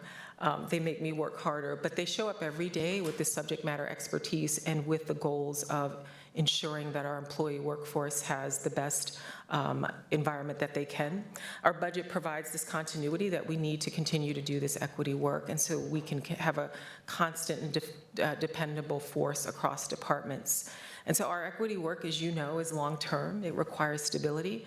It requires continuous leadership to move from planning to ensuring results, and our budget reflects the ability to do that, to provide subject matter expertise required for countywide consultation, the policy review that we do, but also our civil rights compliance and obligations. Next slide, please. So this slide just demonstrates our FTE trend from 2019 through fiscal year 2027. As you can see, a lot of change in those early years as the work started to scale to meet the needs. We see how it scaled once we had the WESP in place and we had to meet that mandate. So we built out that specialized expertise needed, but we now feel really comfortable that we're stabilizing in the right place at 11.5 FTE and that this is the right capacity for us to maintain our county's equity safety net. And so I like to call this our steady state, our ability to have the leanest possible staffing model, but still deliver on the board mandated consultations and civil rights compliance that we are required to do. So holding flat at that 11.5 FTE, we are able to prioritize that operational efficiency. We are seeking the stability to execute the work in progress, but also the ability to deepen the work and to do more as it relates to our equity obligations. And we continue to move right from that foundational design of the WESP to our evaluation phase. And so that means that the work naturally grows in complexity, but that evaluation phase is really critical for us to understand the impact of the work. So our budget is an investment, I believe, in institutional integrity. It ensures that we aren't just launching programs, but that we're rigorously measuring their impact to ensure that every dollar spent drives the systemic change that we promised our workforce in the WESP. Next slide, please. And so this just breaks down our operating budget by category. As you can see, the largest concentration in our budget is personnel. Again, I would say that that reflects our ability to support our staff, who are those subject matter experts. And so our mission is to provide that specialized expertise, that internal consultation and advice. Our spending obviously reflects that, and it's how we do business across the county. And you can see this category by category view shows a budget built for stability, except for personnel. Every other spending category has remained consistent with fiscal year 2026, and we hope that that demonstrates our commitment to being disciplined and being predictable in terms of our operational footprint. Our staff is the capital and the service that we provide, and this budget continues to reflect that commitment by providing that service to the county. Next slide, please. And so again, this is just another view demonstrating the difference between fiscal year 2026 and 27. Our operating budget increased slightly over those 2 years, and as you can see, our FTE of 11.5 has remained consistent, so no big pivots or major decision points in the budget. We're simply asking for the resources we need to continue to do what we do today. But I want to point out, in saying that we want to continue doing what we do today, we want to meet our obligations and our needs, but we as a team recognize that there's more that we need to do. And so we will continue to push progress and to ensure that we're keeping our commitment to our community. We want to do that by holding our FTE flat. We want to maintain our current program offers, but we want to continue to be innovative and thoughtful as we continue to do the critical work that we need to do. So our infrastructure is our people, and we want to make sure that that equity safety net remains in place, and we must commit to keeping those subject matter experts in place on our team. Next slide, please. So how the budget delivers. So we teased out 4 major priorities that we believe we will be able to deliver with this budget. Of course, strengthening the equity infrastructure. I'll point out again that we're in the midpoint of our 2024 to 2028 WESP cycle. And so this is where the heavy lifting really begins, right? We have to maintain the capacity to support our 6,000 plus employee workforce as we move out from what we had as the initial rollout, but now we're doing the deep work involved in the plan. And that work, as I said, entails the evaluation and research phase that is critically important to understanding the impact of the work. This, I like to think of what we're doing as not just a strategic plan or a project, but an institutional transformation. We are really trying to change the workforce for our employees. And as you can imagine, that doesn't happen overnight. That takes a lot of work, a lot of consistency. And so we're working to do that. This budget, bless you, allows us to provide that high-level consultation that we need to ensure we hit our benchmarks on time. And so the midpoint of any long-term plan is where we really have to be intentional. The budget for us allows us to continue to work to ensure that we have that subject matter expertise in racial justice, disability rights, LGBTQIA, 2S plus inclusion to keep our momentum steady. And I will note that as we talk about that equity structure, infrastructure, that we're in the process of developing a dashboard so that we can track our WESP progress, ensuring accountability and transparency. You've heard me say before that data is really important, and as we do this evaluation, that data will really help us understand the value of our work. We also have to have that commitment to maintain our civil rights administration and EEO reporting capacity. We have to ensure that the county's legal and ethical standards remain high as we transition into the next challenging years. And so we want to ensure that that work is under that sort of prevention and risk mitigation. That's work that's important to us. Delivering on that WESP mandate, of course, we still have 2 years to go. And then our investment in community and youth leadership, as you know, the Multnomah Youth Commission, or MYC, sits under our office. And so that work allows us to invest in future leaders in our county, and we're really proud of that effort that we have. And so we want to be able to finish what we started. This budget is really about sustaining the climb. And so we're not asking for new directions or new people. We want to just maintain the resources we need to finish what we have started in our work. Next slide, please. Challenges and responses. Well, I don't think anybody's naive to the challenges that come along with this work. And so I tried to, we talked a lot about what were our top challenges, and we listed 5. And I would say that these aren't our only challenges, but some that we identified. The first we called add-on vulnerability. And in doing this work, for many, many years, what I know is sometimes the work of equity is seen as an extra thing that people do. Oh, we have to do this equity thing. And the goal is really to ensure that we don't become vulnerable to that proposition, but that we continue to embed equity into the county's DNA. It should be woven into every decision, every policy, every program that exists at the county, and we want to continue to embed that work. The second we called structural misalignment across the county, and I'm going to say that in a very kind way. I think that part of the work that we have to do as the subject matter experts in this field is to continue to help embed those policies across departments to help move to making those equity decisions happen in every space. But this is difficult when we have a small team and we have 6,000 people. So the goal is to continue to help folks come to the table and understand where their accountability is, to ensure that there's consistency in the way equity is applied in decisions that are made. Moving from high-level policy to daily management habits, again, I think that lives in ensuring that people know how this impacts their work each day. So if you do operations, or you're in construction, or you do accounting, sometimes it's hard to understand, well, what does equity mean to our work? And the goal for our team is to help every team at the county understand how this work shows up every day and how people model our commitment to the work. Shifting external and internal landscapes. Well, I think that goes without saying that we're facing really unprecedented challenges to the work around diversity, equity, and inclusion in this country. And I believe that that means that we have to double down on our commitment, not only to our work, but to our employees and to our communities. And recognizing that internal landscape of a constrained budget, ensuring that we can support departments in doing this work as they do more with less. We want to continue to be that internal resource for our departments.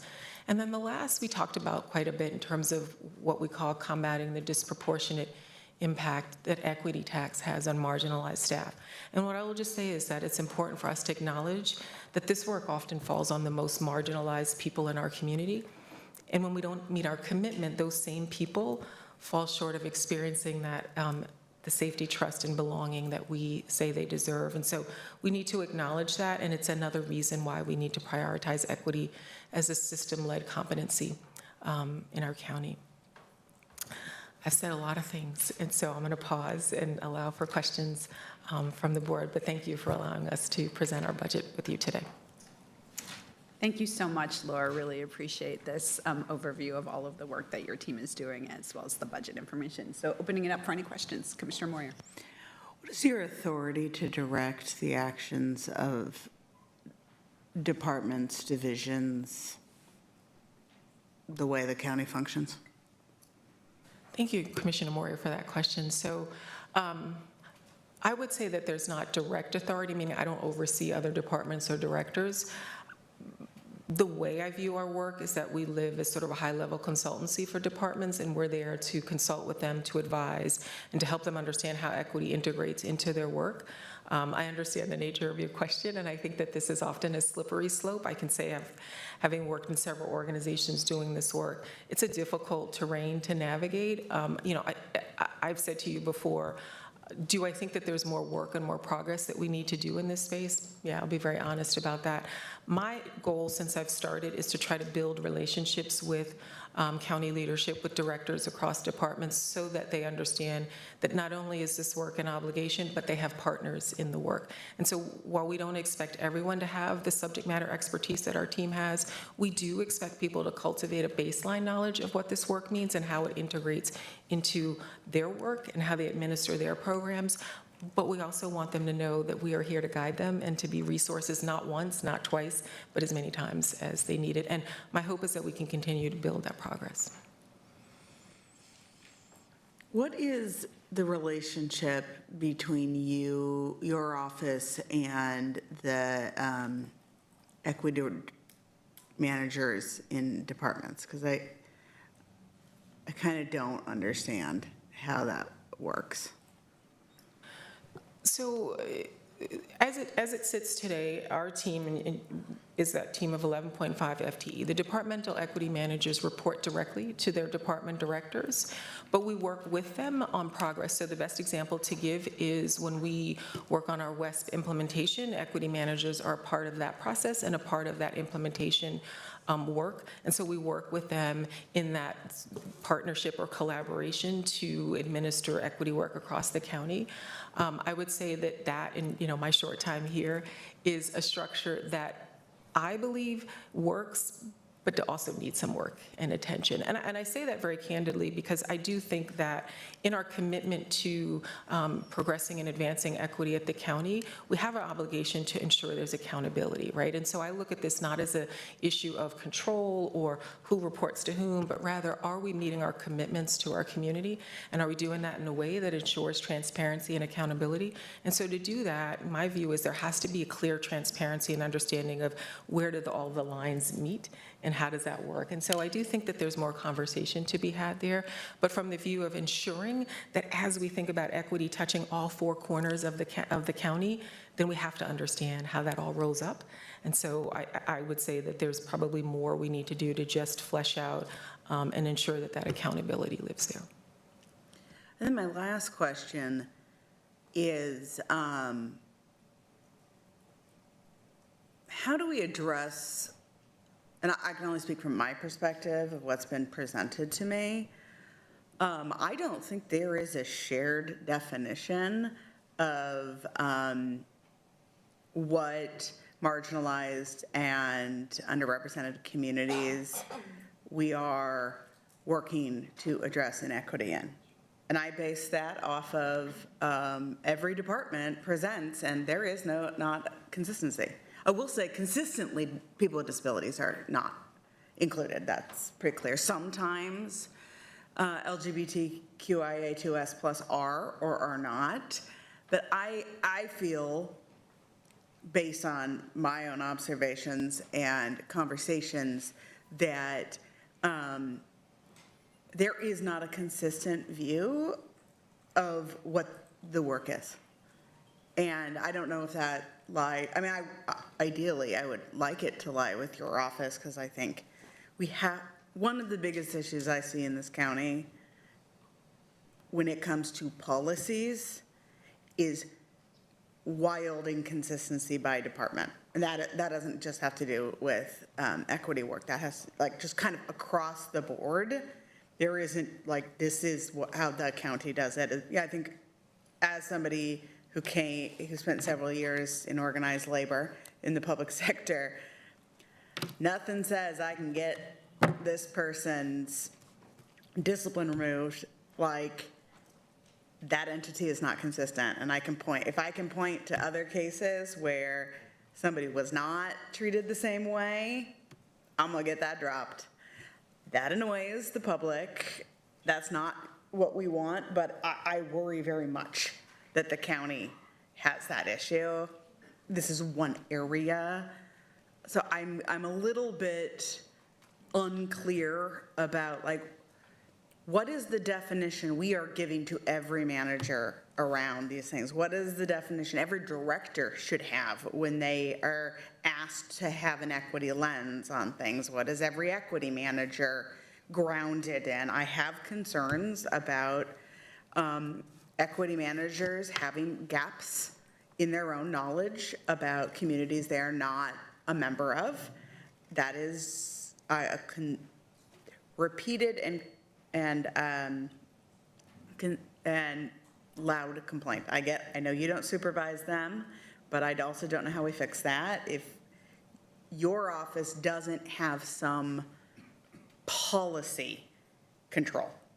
I get who reports to who and dotted line. I don't really care about that. I do think that, and I don't know if this needs to be a resolution or something that is just directed, but I think there needs to be clarity that policy is set somewhere, and that is not up to department heads, equity managers. That is what it is. And it shall be interpreted and consulted at one location. How people do their day-to-day, that's less of a thing for me. But I just bring that up because I hear it, and I don't know what your day-to-days are. I know that it has frustrated people in ODE in the past that they hear repeatedly about problems and want to address that and just kind of don't have the authority to get clarity on things. And I would like to see if we can't make some things clearer about where the policy decision or interpretation needs to live. And I just want to respond to that. And Laura, if you want to respond, please do. But I agree with so much of what you've said, Commissioner. And that is exactly why having Laura report up through the COO was such an important change for me. And I do think, building on the conversation we had here yesterday, this board should take a look at our code for non-D, because all of the non-D offices are in our code, and seeing what changes we might want to make through them so that what's happening matches up with our code. But that being said, having Laura report up to the COO so that we can have more clarity and consistency throughout the organization on issues around diversity and equity is important. And because, equity managers don't report directly to Laura, but everyone, except me, reports to the COO ultimately, right? And so that way, when we do have consistent policies, our expectations is that there are, Laura and her team are crafting those policies, and then the COO and the deputy COOs are working with department directors to ensure that those policies are. So that's part of this work that they're doing right now, and I think it's a ongoing conversation. So more to come on that, but I just appreciate that, and this is part of why we're having these conversations. No, thank you, Chair, and thank you, Commissioner Moria. I take very seriously your feedback and comments from the view that we have a responsibility and a commitment to our community. And what I'm taking from what you're saying is that this lives in expectations. And so that's why we called it structural ambiguity, because I think that delivers on what you're saying, is can we create a space where their expectations are very clear? And to your point, where do those policy decisions live? Where are they driven from? And what are the expectations, right? And so I would just say, in a follow-up to what the chair said, since joining 4 months ago, in working with Chris Neal as the COO, has given me the opportunity to sit at those tables, but also to make those observations of, where are our strengths, but where are our weaknesses. I'm very much committed to talking about what works well, but being honest about what's not working well or what needs improvement. And I think what you've discussed are things where we need to really improve. And again, I would just reinforce, because we have a commitment to our community, but also we need to know that as we talk about equity across the county, that the expectation is that we're talking about the same thing, and that people have the expectations of what are we asking you to do, and how should you show up every day doing this work. The last thing I'll say is that I look at sometimes the work that we do in this equity and inclusion space as a little bit of a unicorn. And I say that because it's often difficult for people to understand how this has connective tissue throughout every department. And so that's a conversation that you have to continue to have. And there has to be that leadership support to say, this is what you're being asked to do, and this is the expectation. And so to your point, I think there's more work that we can do there, but I do believe, as the chair said, having our office sit in operations is a key part of that work. I've worked in organizations where you're off under some department and you have no reach. And so I think having it operationalized under the COO is the right step. We have to continue to entrench that work and make those expectations clear. I have a couple of questions. Thank you. I think just on that conversation, one of the things I know you and I have talked about is there's also the expectations of our contractors and how they show up in this work, and finding that balance between both doing the internal work we need to do, but also making sure we're holding contractors accountable to our equity work as well, and that people are receiving equitable treatment, because that's a lot of our programs.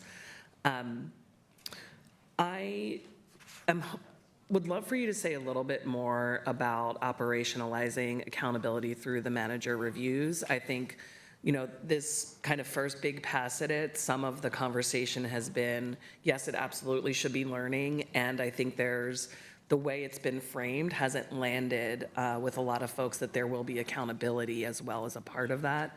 So could you talk a little bit more about what that looks like in the process that's being implemented? Yeah, thank you, Commissioner Singleton. Our view on the 360s is that it is a process that allows us to get feedback, right? The idea is that employees have the opportunity to give feedback on their managers.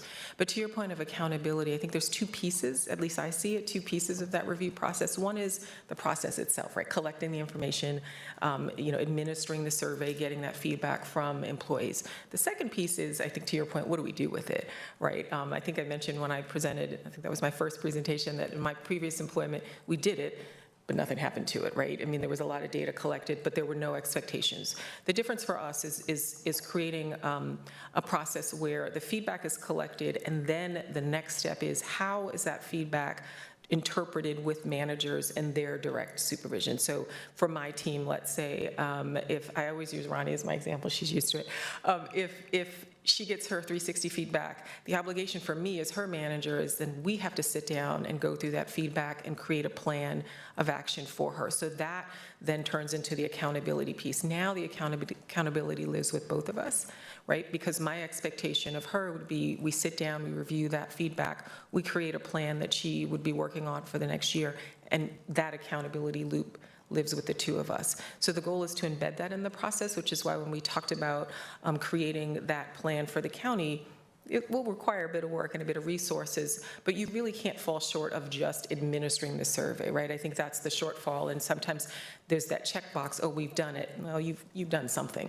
The real goal is how do we help support our workforce so that managers get that feedback, they interpret it, they get the coaching and the support that they need to develop a plan, and then their managers have to hold them accountable to that.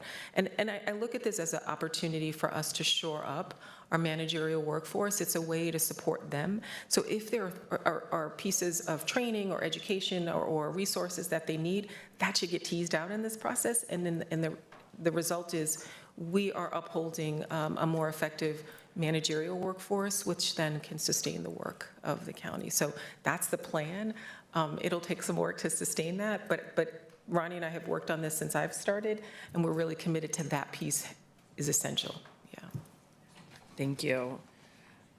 I just also want to appreciate the language you have about taking the intent and actually operationalizing it in your slides. That I think, as you know, is so key in equity work. We do, Pacific Northwest is good for the language, but not always good for the practice. My last question, and this can be follow-up if it's needed, but page 15 in your appendix has some budgeted vacancies. This is a thing about the county that drives me a little bananas, is the job profile and code in there doesn't match what we put on our org charts. So I'd love to know what those positions actually are. And again, that doesn't have to be in the moment. Yes, I'm sorry, you're asking about the vacancies that we have, what are those actual positions? Because those are the working titles. Correct. Yeah, so we had two positions allocated to the team to support the digital accessibility mandate that came from the DOJ. So what you see as the program technician and the program manager, those were positions that were allocated specifically to address our substantial responsibility in our digital accessibility project. So those are those two. And then the human resources analyst senior. A little bit of a twist, that position was a vacancy that we would call an equity analyst. It was actually filled about 2 weeks ago or so, but then another person with the same title left at the same time, so we still have a vacancy because we filled one and then somebody left. And the person that just left is that one our working title was our LGBTQ plus policy analyst / our ERG coordinator, and that's the person that left, but that's that same technical title. Thank you. And that position in particular, I know in '25 you had the ERG coordinator was its own position, and with reductions that got kind of smushed together. I'm curious if the job is actually manageable with having these two different roles. I think COO O'Neill knows a couple of times as we've been doing some of our sanctuary work, there hasn't been the loop back with ERGs that I've expected. I think I'm just concerned that there's a disconnect between what I hear from ERGs and what is getting communicated to the enterprise, and if that position is just too big for one person to actually manage both of those responsibilities. I appreciate you narrowing on that, because I think that's our current thinking, as the vacancy gives us an opportunity to rethink that. I would say, Commissioner, that trying to even recruit somebody with those two different levels of expertise would probably be really difficult. But more directly to your point around the ERG support, what we're talking about currently is how do we ensure that we're giving that program the necessary support that it needs. It's obviously had some iterations over time, but we're trying to figure out how do we support that. We are also, and that's why I had included in the slide, sort of shoring up the ERG ecosystem we're working through a plan to sort of, I'll call it refresh our ERGs. My belief is that ERGs can be very impactful and valuable for any enterprise. The goal is to rethink the way our team supports that program and specifically supports the ERGs in being effective and productive in ways that they wish. And I've talked to some ERG leaders who have asked for that, just more support in how they can be more effective and how they can have opportunities to give feedback on policies or ways in which that identity group is experiencing the county and experiencing those policies. We have the framework there in the policy. I don't believe we've had the internal structure to support it in the ways that it needs to be supported. There are currently 10 ERGs that we're supporting and 4 waiting in the wings to be acknowledged as ERGs. That's a lot to support.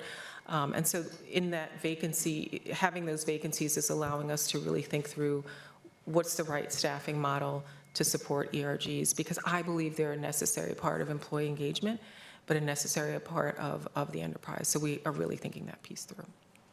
Thank you. And I know it's been 4 months, so I will say I'd love to stay connected on that and make sure that we keep following up, because it's something that I agree. I think there's a lot of valuable information that comes out of there, and that we can vet our policies in a way that makes them, as opposed to the impact. Sometimes we put stuff out there, we haven't gotten the feedback, and then we have negative impact on people. And we could have taken that opportunity to get some feedback from ERGs. And that isn't just policies from the COO's office. I think that goes more broadly across the enterprise. So I'll look forward to you and your team's thinking on that and moving forward. And I assume engagement with the ERGs on how they want that to operate. We're already on all of your calendars, I think, to do that briefing with Chris Neal, so look forward to that in the next couple of weeks. But yes, we've worked through a plan to really to support our ERGs, and we look forward to sharing more details with all of you. And then we will be meeting with them next month to start to talk through what that looks like and how we can offer that additional support. And I look at it not as just support, but partnership with them, and just to your point, in partnering with them to allow that feedback to happen in a way that's effective, but that's proactive versus reactive. Absolutely. Thank you. Thanks for the presentation. Really appreciate it. I had a couple follow-on questions from the question that Commissioner Moyer asked about the equity managers. And this goes a little bit to slide 9, which is the challenges and response. And I kind of view that as a from-to slide. This is where we are, and this is where we want to go. And I am wondering, generally, when you have embedded staff, which I think the equity managers are there, if you want to drive systemic change, they're the best vehicle because they're in those conversations at the department level. So I'm curious about, if you're looking at it from the from-to, most of these are sort of big systemic countywide changes. Are the equity managers envisioned to be like drivers at the department level of the systemic changes, or they really like have a department, more of a department level portfolio? Commissioner, I would say both, a bit of both. I think that the advantage of having departmental equity managers embedded in that department, I think goes back to some of the prior discussion. When Commissioner Singleton talked about third-party vendors and our commitment to their sustaining equity, I think that's a perfect example of how the equity managers demonstrate value, because they understand the work and the programmatic efforts of that department and can translate that commitment to hiring those third-party vendors. What are we expecting of third-party vendors as they partner with us to bring services to the community? I think the departmental equity managers are in the best place to understand that, and that's the work that they do.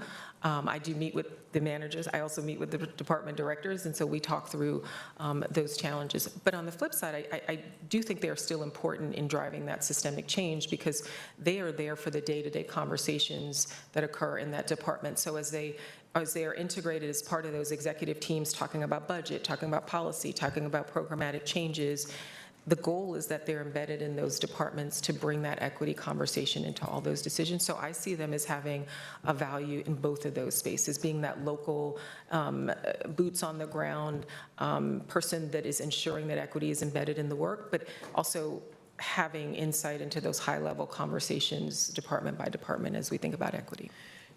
Thank you. Maybe just like put a finer point again, looking at the challenges and responses. The structural misalignment across the county is one of the challenges, and the response is establishing a unified enterprise-wide system of accountability. So like, just like a fine point would, sort of as designed by your office, then this enterprise-wide system of accountability, the equity managers within, does that go through the equity managers with the, like, here's what we view as the county-wide sort of system of accountability, and then there is sort of department level work done by the equity managers to like bring that systemic viewpoint into the, and then how do you know that happens? I would say, yes, I agree with what you're saying in terms of unified enterprise-wide system of accountability. The way I envision it is, Multnomah County has made a commitment to advancing equity in all of its work. And so how does that first get operationalized, and then how do we ensure accountability? Again, I go back to, we're a team of 11 and a half people, so we can't drive it through the entire county. So those equity managers are a really important part of doing that work. And so the accountability piece for me lives in first determining where does that commitment come from. And so I would take something like the WESP as a great example.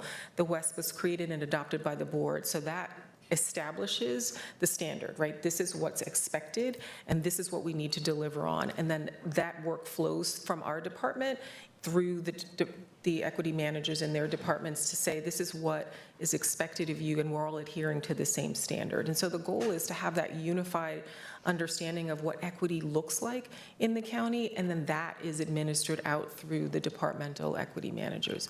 The accountability piece that you talked about, and I think that the other commissioners have talked about, is a piece that I think we have to strengthen to ensure that the outcomes are consistent across each department. So even though each department's work varies greatly, we should have at least that common thread of understanding that this is, and I think this goes to Commissioner Moyer's point, this is what we fundamentally believe equity looks like in this county. This is what we believe in terms of how we're serving marginalized communities, and this is our commitment, and then how do we ensure that accountability? So those conversations, I think, need to continue to happen, and we need to continue to find ways to drive that accountability. Creating and developing the WESP dashboard is another way for us to think about how do we look at accountability across WESP progress, and we can look at that by department. But we have to hold ourselves accountable to the work, and so I think that, to your point, there's more work we need to do there, but our team has been doing that. We're just trying to find ways to continue to enhance that so that we have that level of accountability not only to our employees, but to the board and to our community.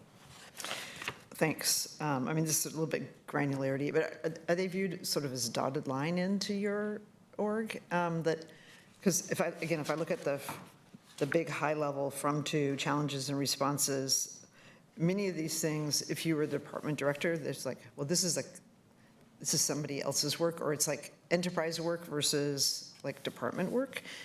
And it seems like if we want to get to this place that this has to be embedded in, like, you actually have enterprise level, the equity managers actually have enterprise level work in order to be able to, and they have to view it as they're accountable for that, versus just like a department level, like I'm working on my department's level work. Appreciate that. Then the other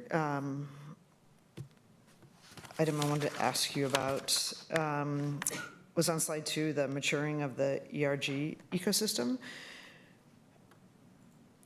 In my professional experience, so for about 20 years, I worked really closely with, in another universe, with employee resource groups, and found them to be, They were a source of, I felt, great wisdom and experience, and I found also that they had the ability to drive internal change because most of the times they weren't part of the structure that they were trying to change, but like reflective. And so, I mean, it creates tension sometimes within an organization, but also that they have the ability, because they're inside, to help drive needed change. So I'm curious about the maturing of the ecosystem, what that means, and how you view, and is there anything in the budget that's related to providing support for that? Again, I view them as a very positive source, some creating internal tension to effectively drive change. Yeah, thank you, Commissioner. I agree with you 100%. I've come from environments where ERGs were an invaluable part of the organization. I think what we look at as maturing this ecosystem is exactly what you said and what Commissioner Singleton pointed out. It's really thinking about our office support of this program and how we think about employee engagement. And so, as I said, if we look at the county policies on ERGs, they do contemplate a framework that you're talking about. I suspect the challenge has been, and again, this is me being here 4 months and being a little bit of an armchair quarterback, but I suspect that some of the challenge has been how does our office devote the resources needed to sustain that work? I can tell you, I talked with an ERG leader recently who said to me that they volunteered to be a leader because they wanted to be a part of this conversation around a specific identity group. But the ERG leader said to me, but we don't always come with those skills of leadership and facilitation and driving change. We're just raising our hand because we think this is important work. And what they said to me was, we need your office to help us build those skills. And so I think that's exactly what we envision in maturing that ecosystem. It's really how do we support our ERGs and specifically our ERG leaders in being that really productive force for the county. And so what's the framework that we create for them? How do we create those guardrails? How do we help them set those agendas to do that work? How do we help them set a work plan that thinks about how they give input on policies? And so what we've talked about is, can we create a space where those conversations are more proactive versus reactive, so that they're not commenting once a policy is already issued, but that they have opportunities to give robust feedback about their lived experiences as we contemplate those policies. And I love the way you framed it. They sit outside of the decision-making process, and so often they're very courageous in the feedback that they give. What we'd love to do is be able to create that in a productive space so that that feedback loop continues to happen year-round, and that we get the value of having our employees who are giving time to talk about their lived experiences. How can that inform us as we think about not only creating policies, but what are the impact of those policies on specific communities? Those ERGs can be really invaluable in framing that. Yeah, and I recognize it's a fine line of, I like to call it like productive disruption. I know marriage equality was a great example for me, where in my former workforce, where employees were demanding that the change that structurally was outside of their work responsibilities. And so, again, it's just this fine line of allowing people to bring things forward, because it can't be that they're being managed or utilized to advance somebody else's agenda. So I'd really, when you've had more than 4 months, love to sort of know more about what that looks like, just in terms that go forward.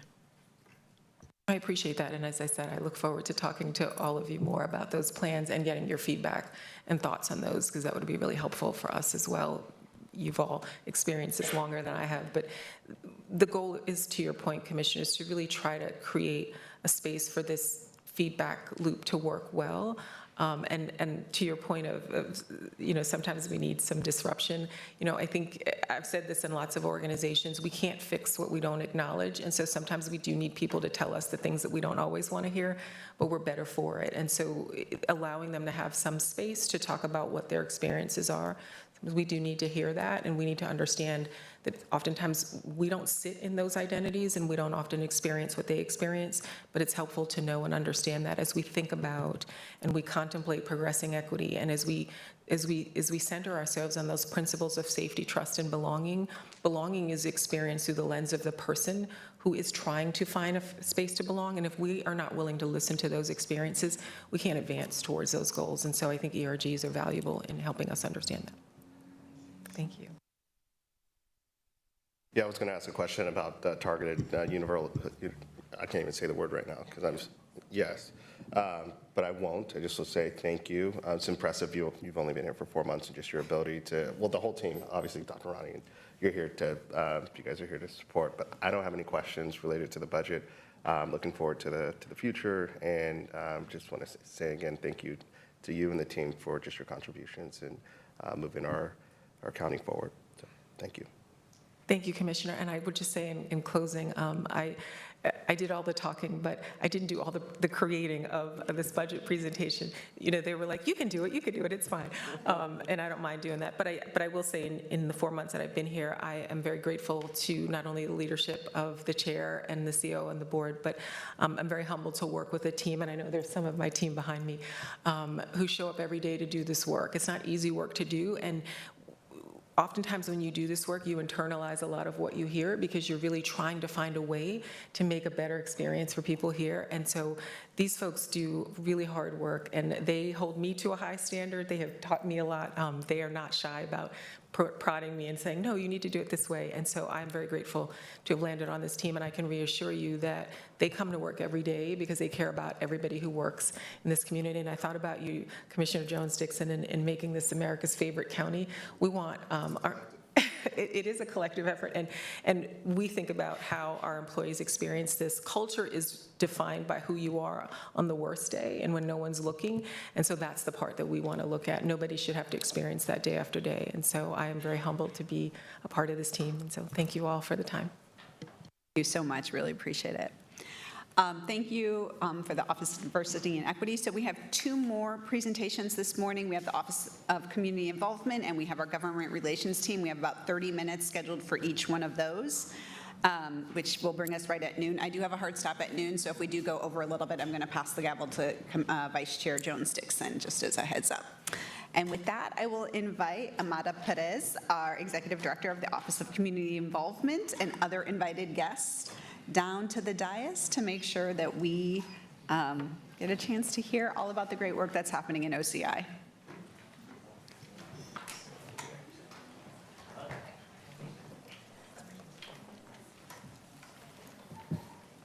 I feel like you all need a break, but.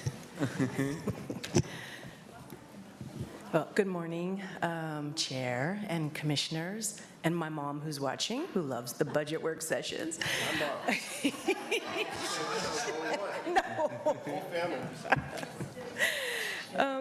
My name is Amada Perez. I'm the Director of the Office of Community Involvement. Next slide, please. We're going to start with hearing from Arnandi CVAC Budget Advisory Committee before I go into an overview of OCI's sort of mission and focus areas. And I just want to say how, you know, this year the non-D had 5 new CVAC members, and it was amazing. And so, next slide, please. 2 of our new CVAC members are presenting today. Trey Madden, who is our chair, and Ken Hendricks. And I just want to express a really deep gratitude that the 2 of you stepped into these leadership roles in your first year on a CVAC. And thank you so much for your work. And I will turn it over to you both. Thank you. All right. Good morning. Okay, I have to lean in a little bit. Hi, my name is Trey Madden. I am from District 4, and I am the chair of the non-D CVAC. We have Ken here, and I'd like to just thank you today for taking the time, as well as thanking the 7 offices that met with us. It was a whirlwind this past winter. Again, new to this, so we met with the 7 offices and got the memos, recommendations all drafted in time. It was definitely a learning experience, but I'd also like to thank Gabby Darlington, obviously Ken Hendricks, Liz Leon. Well, I'm not going to thank myself, but Jen Mayer, Sean Pingley, and Xingying Wu. Yeah, it was awesome working with everybody, and it was also great that there were very few budget cuts or almost no budget cuts for the offices we were looking over this year. So we imagined it more as a visionary year when it came to our recommendations. And with that, I'm going to say next slide and pass it to Ken. Good morning. And then just hit the button on the mic. There you go, perfect. Got it. Good morning, thank you. Excited to be here. Like Trey said, I'm Ken Hendricks. I live in District 2, and we are very honored to be a part of this process. Yeah, absolutely.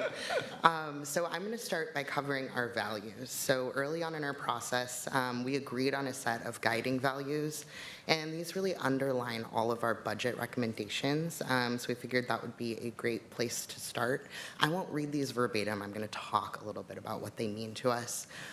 So equity is our #1 value. And like Commissioner Moyer said earlier, who are we talking about when we talk about equity?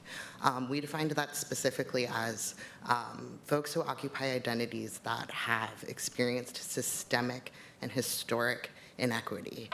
And we wanted to particularly name disabled folks in that group.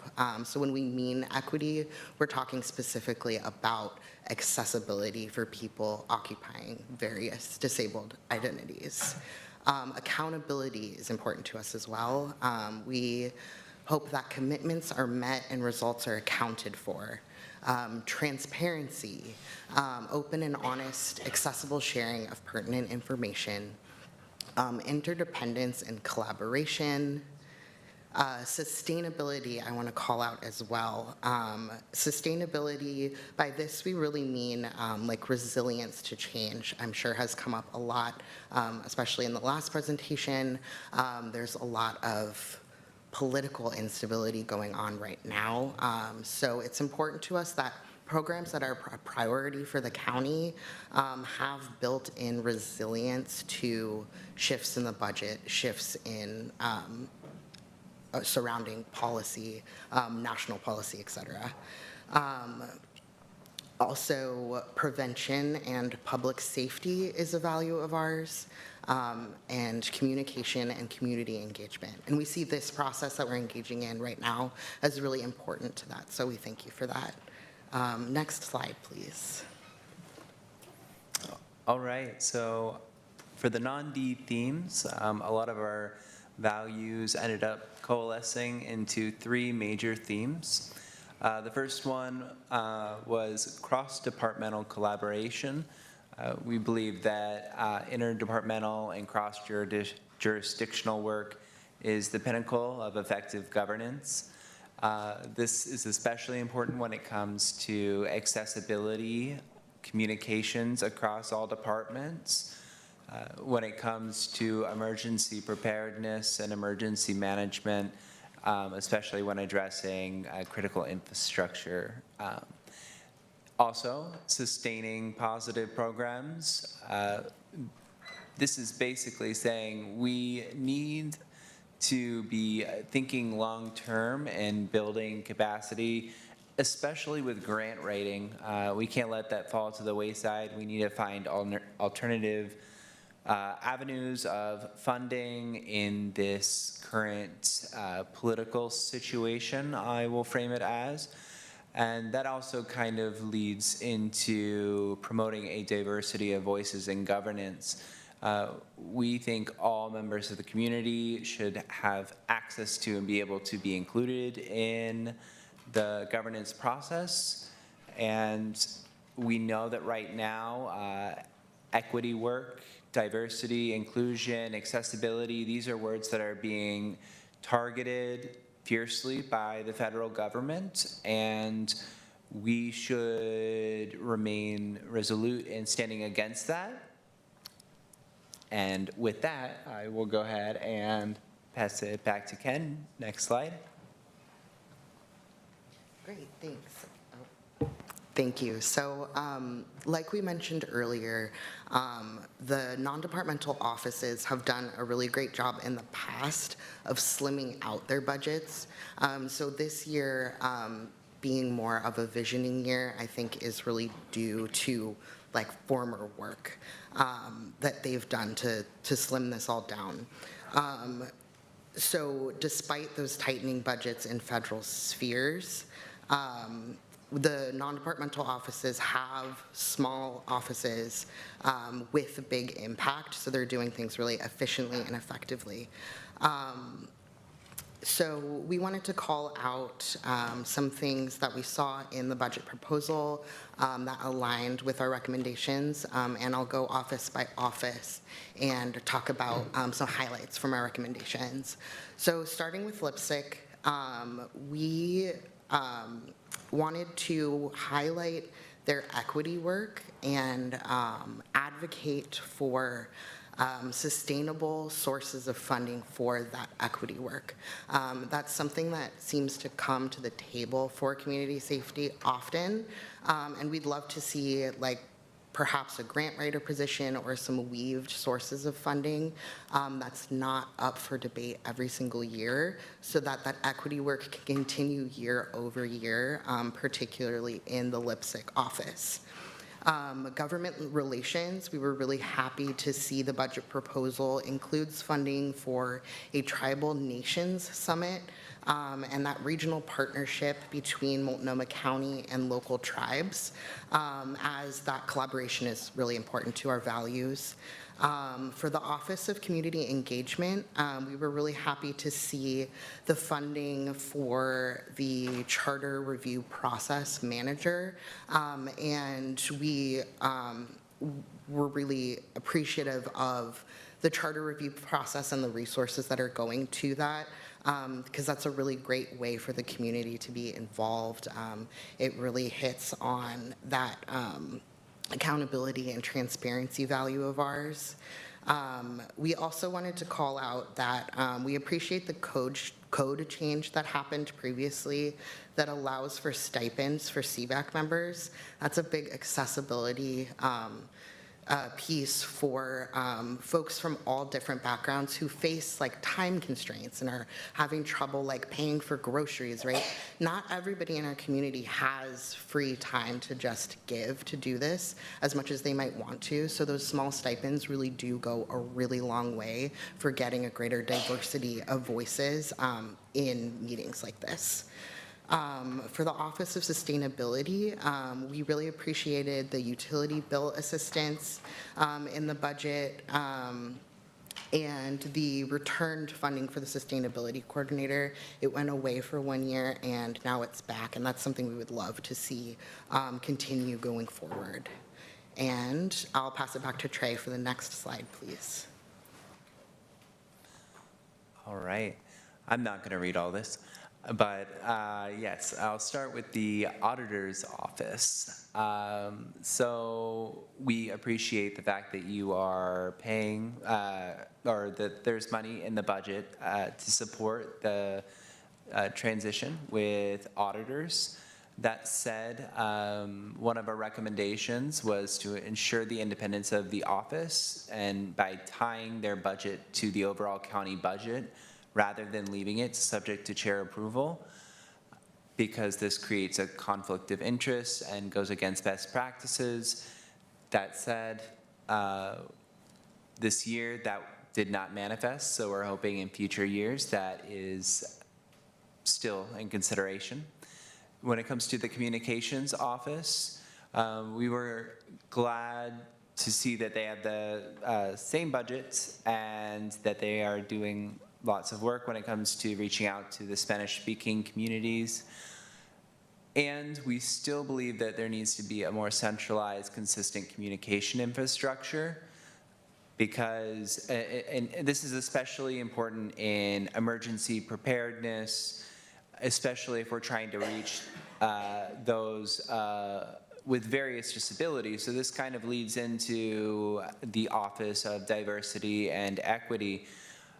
We appreciate the fact that this office is doing the work that it's doing and it's promoting digital accessibility. We also understand that that is federal policy. So we're like the ADA, much like the Civil Rights Act, that's the floor, and we should be aiming higher than that when it comes to talking about access. So we would support, in theory, for future years, more support for that office, because accessibility, that's 25% of the county that we're talking about, and that is, I would argue, too big for just one role. Although very grateful for the Office on Diversity and Equity. No shade. All right, with that, I will pass it on to Ken to close. Thank you. So as our last remark, we want to thank the departments that spoke with us. A lot of offices engaged with us really actively. We had some questions after their presentations. They followed up via email, and we really loved that collaborative process. And more for the room as well as commissioners, if you can, find the time to engage your CBAC, please do it. It is such, it's a pinnacle of effective governance, right, to engage the community. And I feel really well informed, and I can represent what the county is doing and talk a lot more fluidly about it because of those meetings to the people around me. So we really thank you all for including us in this process. Thank you so much. Thank you both so much for the presentation and walking through all of the NANDI, and just appreciate the work that you and your team have done. We have worked really hard, and Amada, your leadership on this has been really essential, but to improve the CBAC process and to be able to incorporate this more. So just all of the recommendations you give are food for thought for this budget cycle, but definitely for the ongoing budget cycles too. So thank you. Thank you very, very much. Thank you very much. Okay, thank you. And again, thank you, CBAC. We can go to the next slide. Just as a reminder, my name is Amada. I'm the director of OCI. Like many offices in the county, we are a small team with a very big vision for engagement and a really deep commitment to inclusion. So I just want to kind of go over a little bit more about us. I think we're most known for our CBACs, but we do a lot more than CBACs. Next slide, please. So our purpose is really to support and strengthen civic participation and volunteerism in Multnomah County. And we do that in two ways. We are actually direct engagers of community members who are serving on advisory committees for the county, and also see ourselves as a collaboration and resource hub for other county engagers. Next slide, please. OCI is really grounded by the 2021 resolution that prioritizes Multnomah County's commitment to early, inclusive, and equitable outreach and engagement. This is really critical because this resolution does two things. It acknowledges a legacy of community distrust in government, while also acknowledging how critical community engagement is for the health of an inclusive democracy and an accountable county. So both as direct engagers and as in our role to sort of bring people together who are also doing engagement, we draw from this equity-driven approach to engagement that is to mitigate barriers to civic participation, prioritize the voices of communities historically most impacted by structural inequity, and to evaluate county practices that are in service to timely and culturally relevant public involvement plans. Next slide, please. So in terms of our direct work, we have 3 primary civic participation programs, in fact, either codified in county ordinance or county charter. OCI directly supports these 3 advisory committees. These committees are county-wide in nature, but each invites a very particular lens and generates a unique body of input for its focus area. So starting with the Community Involvement Committee, or the CIC, our office directly staffs and manages the CIC, and community members, what they're doing on this advisory committee is applying an engagement lens to examine and understand county programs and services. So using inquiry methods like interviews and surveys, every year the CIC members work together, they pick a focus area, and they explore the role of engagement in that focus area. Then they make collective observations and recommendations to OCI directly from those lessons learned, and then they amplify those insights to the board. So this year, the CIC has organized themselves into 2 working subcommittees. One subcommittee is working closely with our office to prepare for the charter review, and I will be back with that subcommittee next month to provide a briefing on the charter work that's been conducted to date. And then the second committee is continuing past inquiry work to try to understand what is the county engagement landscape. And this spring, they developed a survey to interview county engagers to better understand their experiences, what their needs are, and gaps in support. And every year, the CIC reports to you all, often in August, on the culminating recommendations. The second civic participation program is the CBAC. Again, I think we're most known for this work. What I will just sort of remind folks about is that OCI staffs and facilitates the non-D-CBAC as well as the central CBAC, while also providing administrative, technical, and programmatic support to the other 9 departmental CBACs. As you know, what community members who are serving on these advisory committees are invited is to apply a budget lens to better understand departmental programs and services. So through educational sessions and presentations and exercises, CBAC members make collective observations and recommendations on budget allocation to department directors directly, and then again, they amplify those recommendations at these budget work sessions. So last month, I had an opportunity to provide a detailed update on CBAC improvements, including changes in code, policy, recruitment, education, onboarding, and feedback loops. So I won't do that again.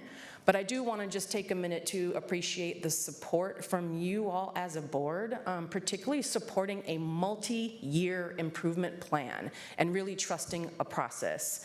I want to also just thank the incredibly dedicated, hardworking team of CBAC coordinators, many of whom have been working in the trenches with us this last year and a half, all along the way, to really ensure that changes are felt and experienced at that departmental level. And then from CBAC members themselves, who provide incredible, thoughtful feedback on surveys, ideas and insights that you all can see embedded in letters, and we have a reinvigorated central CBAC. And that has decided to move to year-round participation, and after the budget is adopted, the central CBAC is hosting for the first time ever an in-person CBAC evaluation and community building gathering led by and led for CBAC members. At the library. Oh. Of course, we love our libraries. Well, there's plenty of them. I know. I forget which one right now that you're asking me. I think it's Holgate. Okay. I'll get back to you.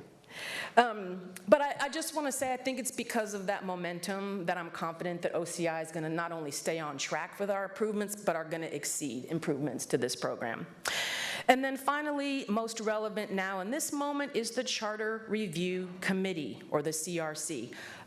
As many people know, Multnomah County Charter requires that every 6 years a Charter Review Committee is convened for the purpose of making a study of that charter, and that time is now. The CRC will apply a macro lens to examine and evaluate county rules and power structures used to govern and organize the county. It is the goal of this committee to assess whether there are changes to the charter that it thinks would better align charter with community values and needs. If the committee believes changes are needed, it can propose charter amendments that the board will submit to voters to decide via ballot. OCI's role in this critical effort is to oversee the Charter Review Committee application and evaluation process, the recruitment of a diverse pool of applicants from across all 4 districts, public outreach, public education, to organize and staff all committee meetings, and to ensure all engagement efforts align with the county's commitment to equity and inclusion. And so this work is the focus of our funding request this coming fiscal year, and will be again next year. So I'm going to circle back to this in a minute in more detail, and again, we'll be back with the CIC Charter Subcommittee to talk more about what we've done. Next slide, please. So in summary, as direct engagers working with community members, we support the leadership and capacity of community members in meaningful ways that really help to shape county practices, decision-making, and policies, while also coordinating outreach, recruitment, selection, onboarding, staffing, facilitating, program evaluation, and participant satisfaction. Next slide, please. Beyond serving as direct engagers, OCI's mission is to also serve as a collaboration and resource hub with and for other county engagers. And I will just really quickly say we do this in 6 ways. 1, by helping to centralize and clarify and co-create community engagement policy, procedures, and what we think of as best practices. Right now, stipending and community compensation is one of the biggest topics in this area. Number 2, co-designing and facilitating both public and participant educational sessions, materials, and opportunities. Number 3, compiling repositories of resources. An example, we centralize all the programmatic material in a single location to increase access, teaching, and learning for CBAC members. So that means CBAC members can go to one web page and find a well-organized, well-labeled repository of tools and guides and everything needed for their role in the scope of their work. But we've also done a similar one-stop spot repository of resources for CBAC coordinators that lives in Commons, and that becomes a central place for people who staff and support CBACs.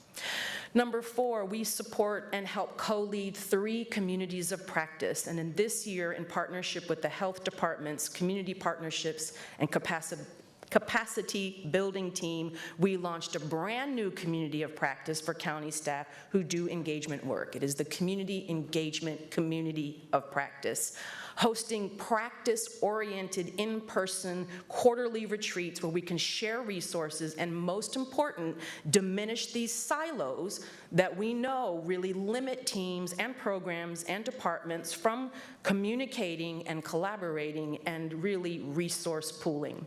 We also support the advisory group staff community of practice and the volunteer meetup.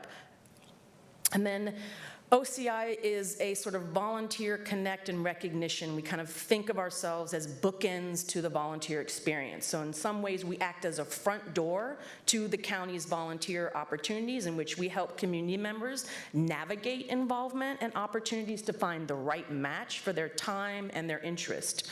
But we also, in partnership with the Volunteer Managers Community of Practice, organize events that recognize and celebrate volunteers who are serving in a wide range of roles across the county, who have found their match and are thriving in their service. And then finally, research, assessment, and evaluation. So OCI uses and creates research methods for collecting data, really to inform our understanding of the engagement landscape of the county, the experiences and needs of county engagers working directly to support community involvement. We're interested in participant satisfaction, retention, the impact of input, and other ways to better align our efforts to the strategic initiatives in the strategic plan, again, in service to volunteerism and civic engagement. So for our office, research, assessment, and evaluation are action-oriented in that those findings actually inform the way we do our work and our practice.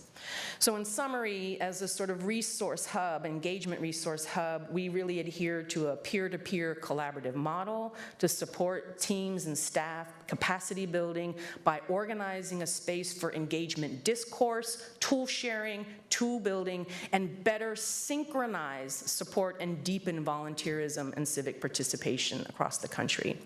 So it's in this context that we move to the budget slides. Next slide, please. This is our operating budget by fund. You can see an increase since last year. This is largely due to an LDA position that you all created, next slide, that made an LDA position a permanent position within our office. That was a CBAC policy and program coordinator, which has been significant in our ability to improve CBACs in the last year. Next slide, please. In terms of our operating budget, as a small office, most of our funding supports personnel, and I would say the next big category for us is stipends that we provide for the advisory committees. Next slide, please. This is just a glimpse of the FTE positions. Next slide, please. And then this is a summary of our one-time offer. OCI is requesting funding to support the charter review. This would include a full-time project manager, as well as program support and support for stipends. Next slide, please. So given the multi-year nature of the charter review process, I just wanted to share this brief timeline that we're giving, and also acknowledge what's not on here is what we call an OCI Phase 0. This is the prep and planning work that has happened since October of last year to be ready for Phase 1. So we are in Phase 1. We have begun to officially announce the charter review process, marked by a launch of a new educational video, updated, expanded web pages with a robust, detailed overview of the process, frequently asked questions, and a way to sign up for what will become a charter newsletter. July and September is when we will be taking applications for community members who are interested in serving on the charter review process. And then our hope is that community members will be selected, ideally through a programmatic lens, selected by December. That allows us to be early in our work to help onboard community members who are serving in this very big time-consuming commitment. So if we could appoint people by December, that would allow us to hit the ground running in 2027, starting off with a retreat where we can actually do some community building and have committee members get to know each other, with the very first general meeting starting in March. And then the Charter Review Committee meets for over a year, meeting and engaging the public and deliberating on any proposed charter amendments. 2028 is really the year where we get to hear those recommendations, where the committee will submit a report and to the board and to the public about recommended amendment changes that it wants to see. So next budget cycle, I'll also, because you can see this overlaps on 2 fiscal years, so I'll be asking not only support to continue what we're asking for this year, but also additional funding to support a rigorous public engagement process so that we can be sure that the community is involved in hearing more testimony about what it thinks should be happening at the charter level. Ready? Next slide. Open for questions. Thank you. Great. Thank you so much, Amada. This is a great overview of all of the work that your small but mighty office is doing. Thank you. And questions for Amada? Just a comment. I know a year ago there was just a lot of constructive feedback, and it's great to see how we've responded, or how you've responded, and just the framework and just all the work that you put into building out the team and outreach. You can see a huge improvement and difference. So thank you for your leadership into the team as well. Yes. Thank you. So when I got on the commission 3 years ago, I'm going to try not to use acronyms.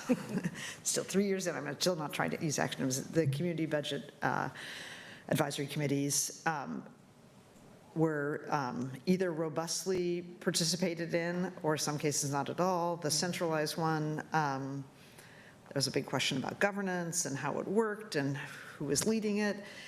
And I want to acknowledge the progress that has been made this year. I think we saw a lot of progress last year, and then additional progress this year. So I felt that 3 years ago, there were people who, like, I'm not going to participate anymore because I feel like I participated and it was a performative piece of work, even though we spent a lot of time. And so I want to appreciate what I feel like we have a more robust engagement, because I think people feel the input is valued and listened to. And so I appreciate your work and your team's work to make that the case, because as a commissioner, it's helpful for me to have our community members feeling like that, who went deep into budgets, that they, when they provided feedback or recommendations, that they are taken seriously throughout the process. So thank you. I want to really acknowledge that. And this is more a comment for the future work. The charter review project timeline, when we had met, I had noted that I think for a successful phase 3, which is really when things come to the commission, that the commission needs, because ultimately we aren't just putting on the ballot whatever we may put on the ballot, but it's not, I mean, we also have an obligation as the elected officials to apply our own lens to like what should go out to the voters. And so to avoid what I think happened at the end with the city charter changes, and this isn't speaking at all to the substance of the charter changes, but there was a huge disconnect, I felt, at the end with the current elected officials about, we didn't know this was coming, or we're not, maybe not recommending it, is to, in phase 2, have the commission be also hearing what the public is saying, so that we don't have to do a repeat process in a very condensed time frame. Again, it's making sure that the commission, which ultimately makes the recommendation, which goes to voters, are also hearing that feedback from the community, and also hearing from, just integrate the commission earlier in the process with also the charter review committees, so that we understand kind of, we have that base understanding, like where the recommendations came from and like what data they used.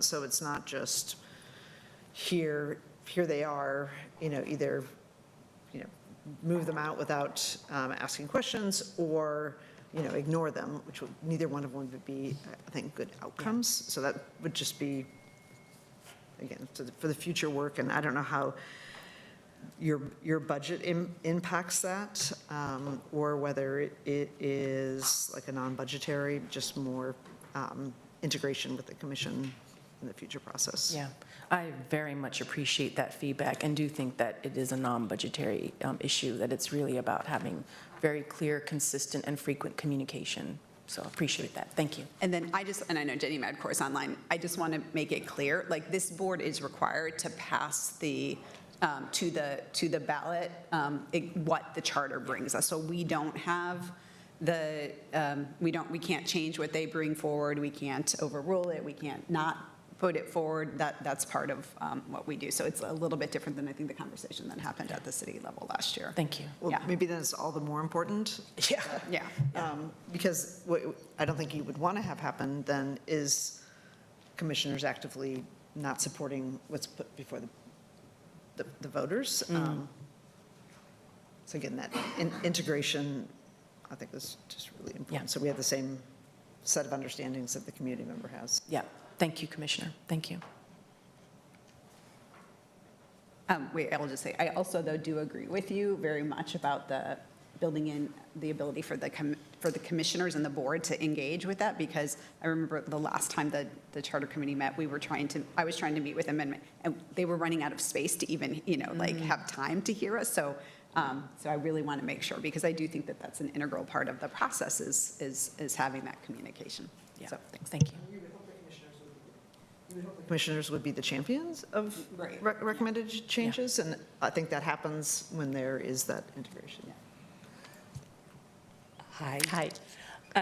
Thank you for the work that you've done to get the CBACs where they are. I know last year it was like there was so much feedback about process improvement, and just really appreciate you and your team moving through that work, knowing that there's still components that we need to figure out, but I know that you've still got those on your radar, and any of the recommendations that came out for process improvement this year as well.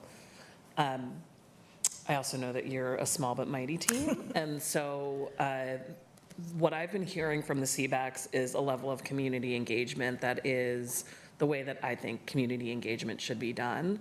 And I'm curious if you have developed any templates or guidance for departments, because it's not just their CBACs that they have, right? There's all these other advisory bodies, and really wanting our engagement with them as a county to be meaningful. I think you and I have talked about the number of committees I've sat on that feel like you're just here to co-sign a decision that the department already made, and that's not super fun or valuable or valuing people's time.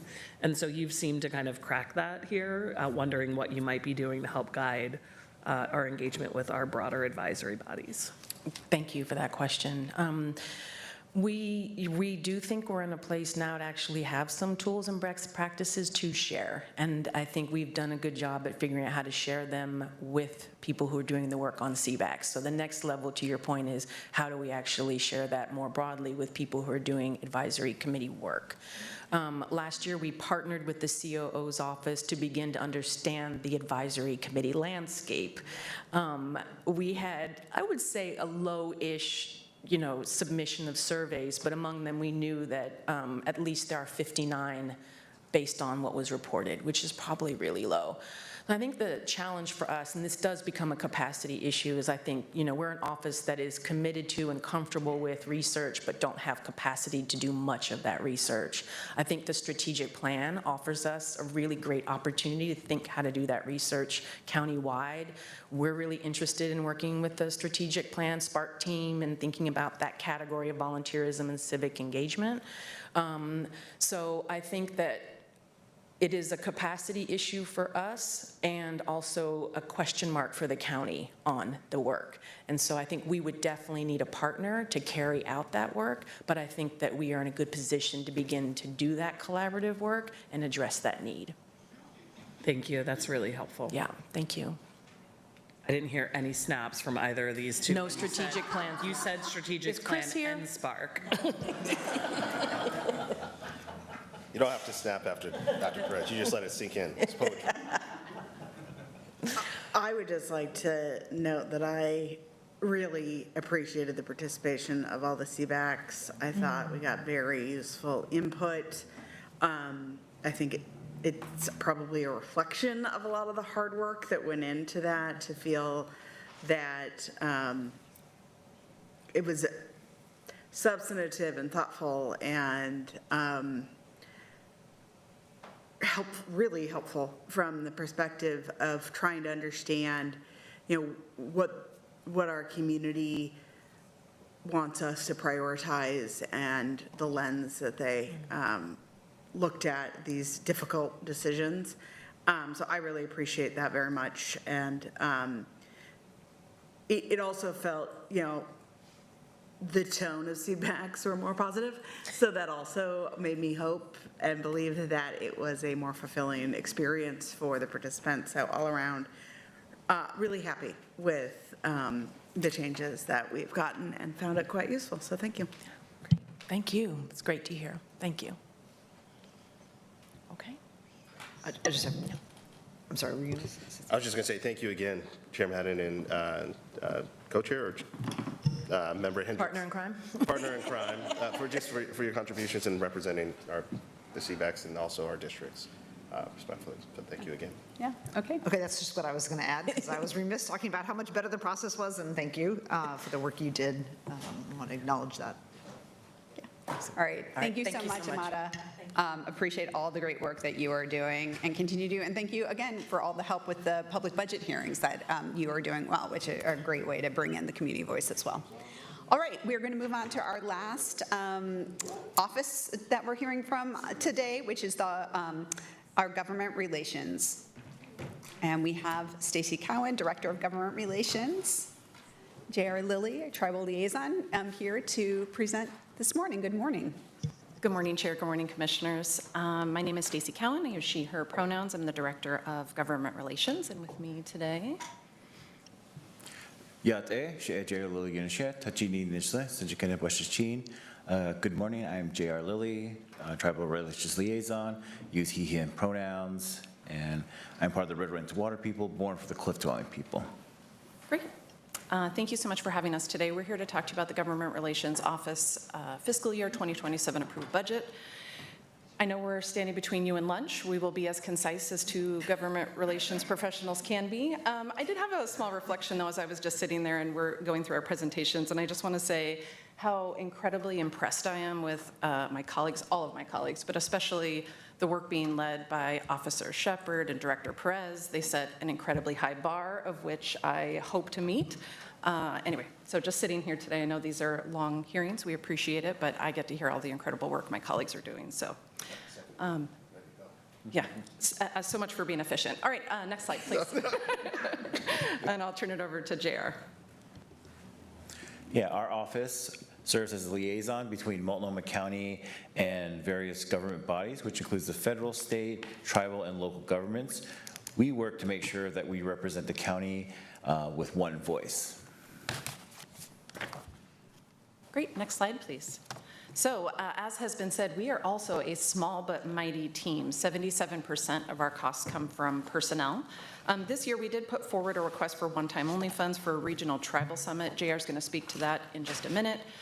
With that in mind, as we approach this budget this year, we really are continuing to be focused on leading our work with equity, making progress on the goals for our tribal relations program, and then responding to the current federal administration. Next slide, please. So this just simply shows you that all of our operating budget is general fund. Next slide, please. And this, of course, shows the FTE trend. So our FTE has remained largely steady for the past several years. You'll recall we went down to 5 FTE in fiscal year 2026. We did include an org chart. It's on slide 15. But our 5 FTE includes myself. I'm the director. We, of course, have our tribal relations liaison. We have our federal and legislative liaison. We have a senior state policy position, and we have a state and regional back there. We have a state and regional coordinator position. I am super excited to let you all know that we did finally fill and have successfully filled this position. So we have a new team member starting with us Friday, which is the day after tomorrow. Happy to bring that person around and introduce you to them. And we'll just note that this will be the first time that we have a permanent, fully filled team since November of 2024. We've had some interim help in between, but very excited to have a fully staffed team. Next slide, please.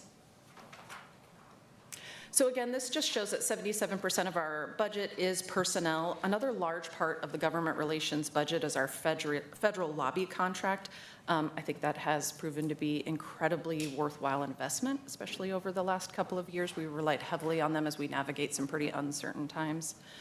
Some of the other expenses include coalition dues like Housing Alliance, the Human Services Coalition of Oregon, and then of course travel expenses to Salem for the state legislative session and then to various AOC conferences throughout the year. Next slide, please, and I'll hand it over to JR. Thank you. This slide just shows our operation budget and FTE side by side comparing last fiscal year to this fiscal year. As you can see, for this next year, we're maintaining 5 FTE and only a 7.2% increase on our overall budget. Next slide. With this investment into our departments, we're well equipped to advocate for policies, initiatives, and fundings that best serve our interests here at Multnomah County. We analyze and track the impact of federal, state legislations on our program and our residents. We collaborate with local government and community partners, and we facilitate meaningful interaction with Multnomah County and local tribal nations governments. Thank you. Next slide. Pass it back to Stacy. This is just a sample. I can give you a detailed list if you'd like.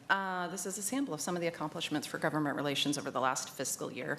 I'm not going to read the slide off, but what we wanted to do was to show you some really important pieces like securing $5.6 million for federal community project funding. That obviously has real value, especially in a time where we weren't entirely sure how much federal funding we would receive.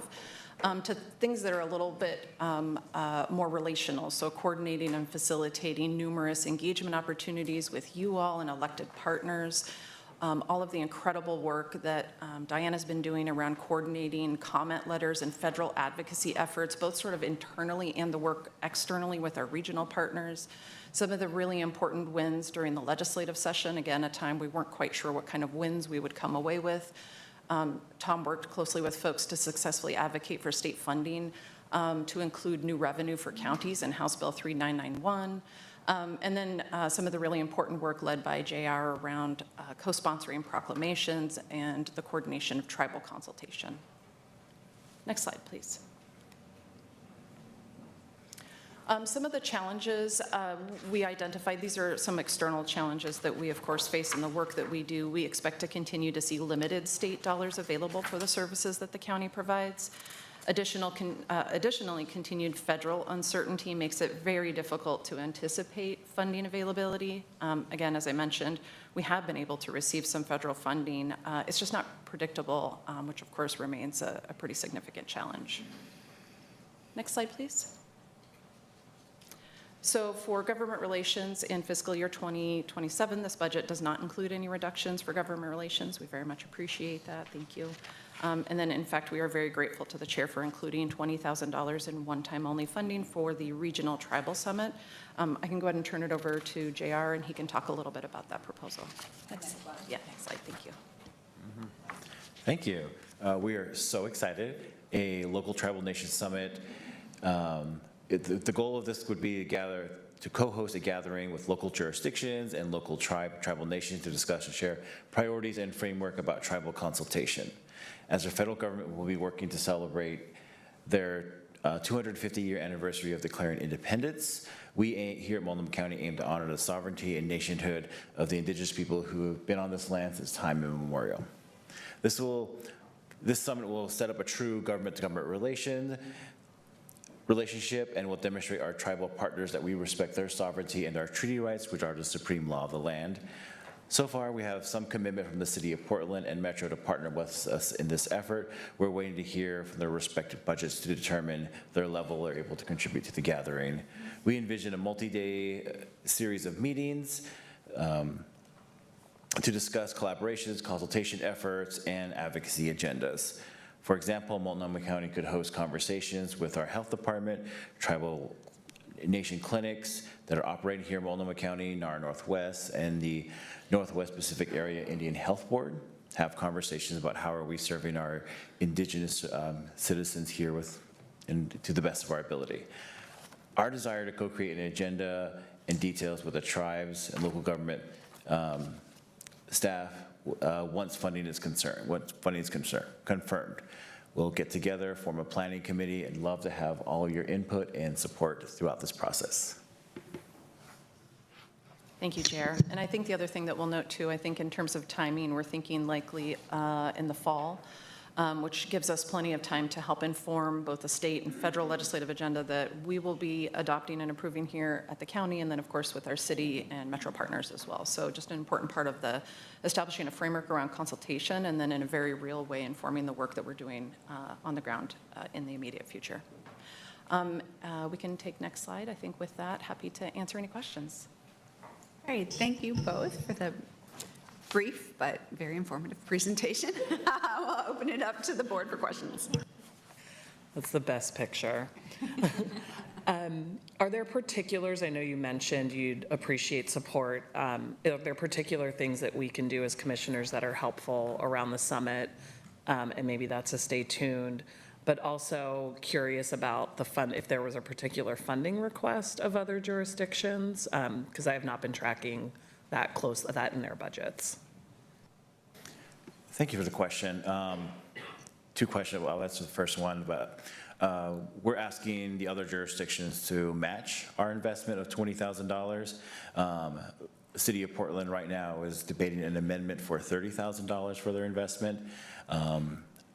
Metro and everyone else is looking at like how they would pay for this. Would it be out of like a budget line item, or would each of their departments and bureaus contribute one way or another? So they're looking at the funding mechanism and how they'll contribute. They'll also be looking at if they can't contribute like financially, then contributing in kind with spaces and facilitation and other ways that they can help out.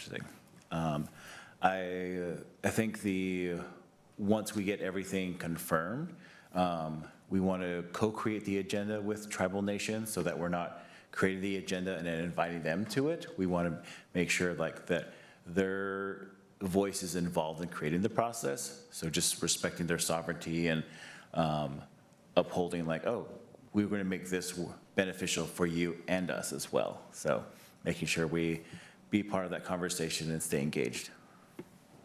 Thank you so much. That's really helpful.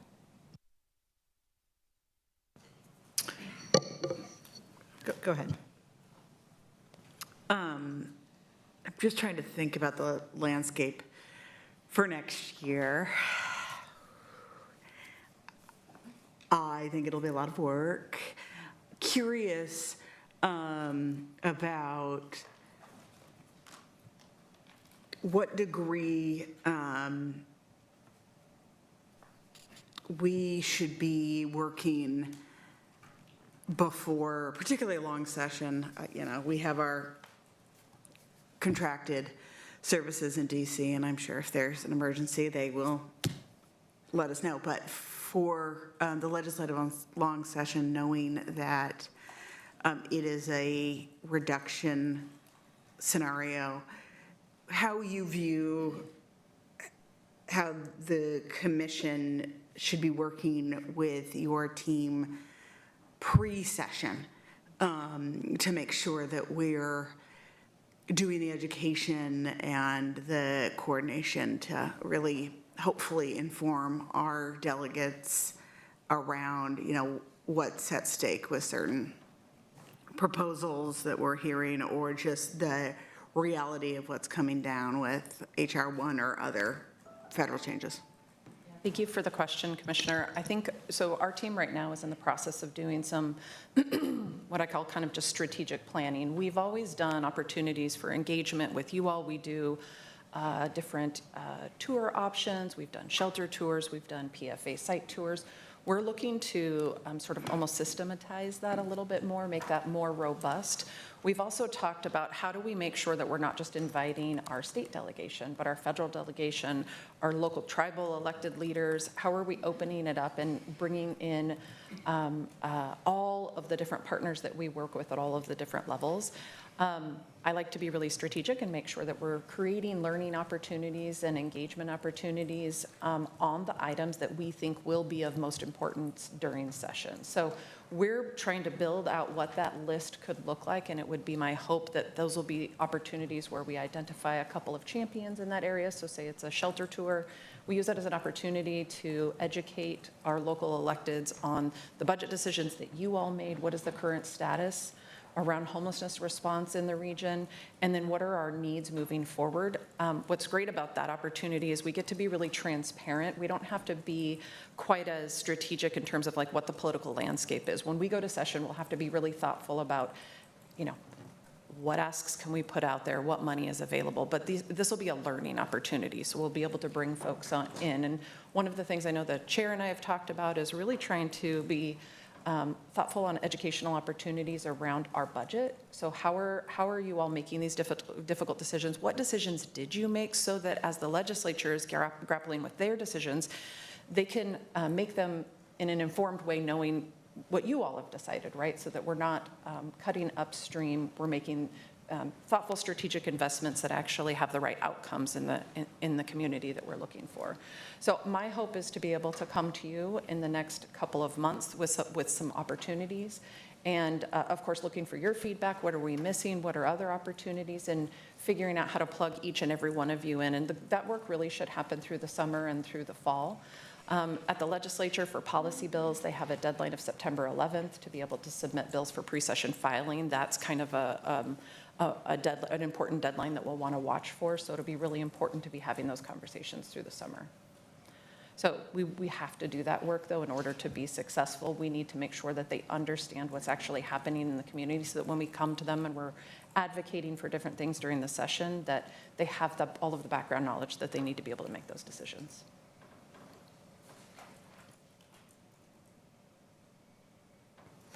Thanks for the presentation and for the work that you did. I thought it was interesting that you got the challenges all on one slide. Small time. You may also note I didn't quite put responses.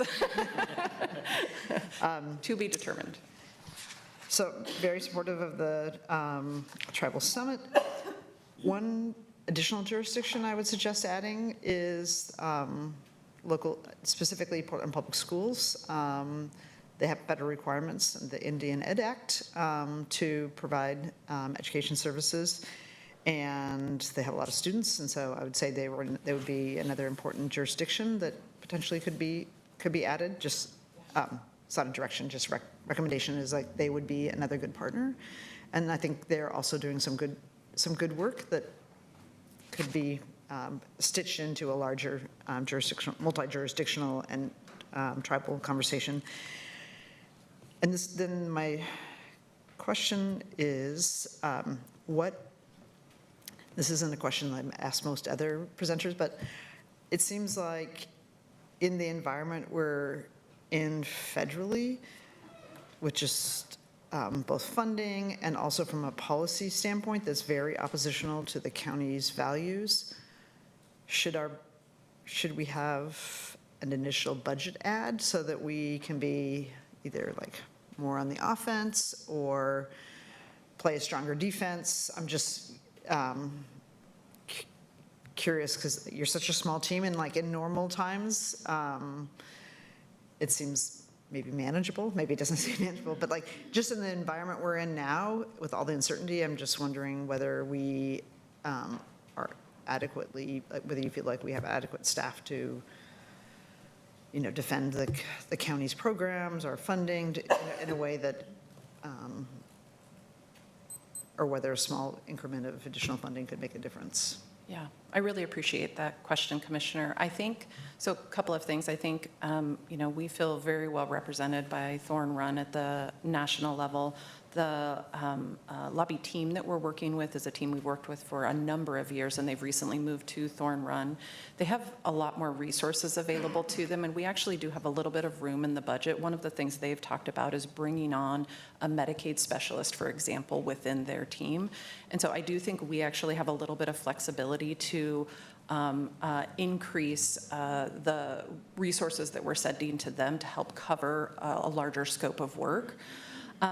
One of the things that I love about their representation, they also represent other cities and counties throughout the United States. So their reach and their knowledge is really grounded and rooted in local government. So those pieces feel really strong, and I think that they've been able to help point us and guide us in the right direction in terms of the advocacy that we're doing. And we're able, in and of ourselves, we're not necessarily the ones that are changing the tide, but it is in the collection. I just heard on a call this morning about how all of the comments that had been submitted on one of the more recent, I'm forgetting which one because there's so many, one of the recent policy changes that were pretty horrible coming out of the federal administration.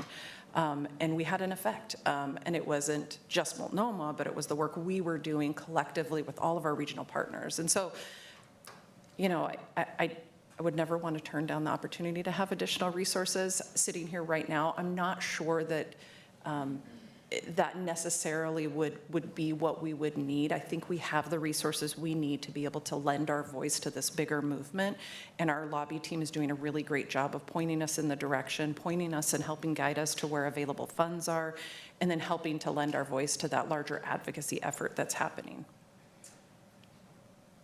Great. I think it's a great idea that they bring on somebody with Medicaid expertise. And so I'm glad to hear you have confidence. And I do think, having done a lot of coalition work where you're trying to influence, and having worked for the U.S. Senate, that there is this value in collective versus just an individual jurisdiction's voice. So I'm glad to hear that. I hope you will come back if things change. Also, the reason I also asked a question is I was a bit concerned when I went to the National Association of Counties annual conference because, in some ways we live in a little bit of a bubble here in Multnomah County, is that there were a lot of, there were some counties that had a pretty big voice that were advocating for things that would be very much in conflict with Multnomah County values. So kind of thinking about that as, that we can't necessarily count on them as a platform. So I'm glad you feel like we have a platform. And I would really encourage you to come back if you think that we need something else that we don't have, because this is going to have a huge impact on what services we can provide and how we do our work. Thank you, Commissioner. I really appreciate that. Happy to continue having those conversations.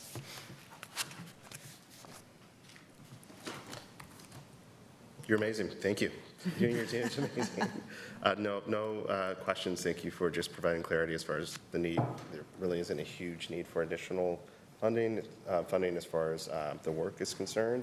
And you guys are doing an amazing job, especially with the last 2 years where we've gone down and whether it's with AOC or even in Salem or DC, always feel extremely equipped, and looking forward to the summit this fall as well. So thank you for just your advocacy and doing your part to move our county forward. Okay.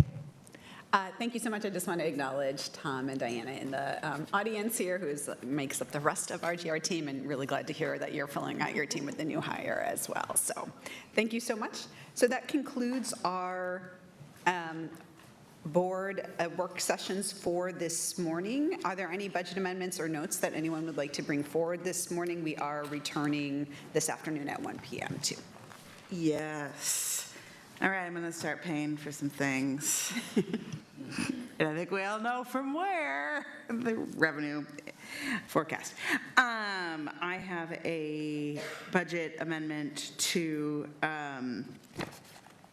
restore the, this is replace an earlier amendment, so this is Amendment 2 of mine, to restore the Medicaid Modernization Act positions. That's 3 positions, but it is only $165,000 because it does receive Medicaid match. These are the individuals who navigate the complication between people who have both Medicare and Medicaid coverage. And I'm using revenue forecasts, change dollars. This is an amendment to restore the 2 CARES positions. These are county employees who help families navigate county services after their children have been evaluated for abuse and neglect. This also restores the one culturally specific consultant in our direct services unit of behavioral health. It's 40080A. That is LGBTQIA2S plus specific. It also restores the Latinx gun violence counselor in that same program offer. So these are all in that same program offer using revenue from the revenue forecast. And then the last one is to restore the housing navigator in ADVSD. This is also a Medicaid matchable expense, so I'm paying for it from the .5 communications specialist in the Office of Sustainability, with the hope that they can use their non-DE friends in our communications department to help with communication needs.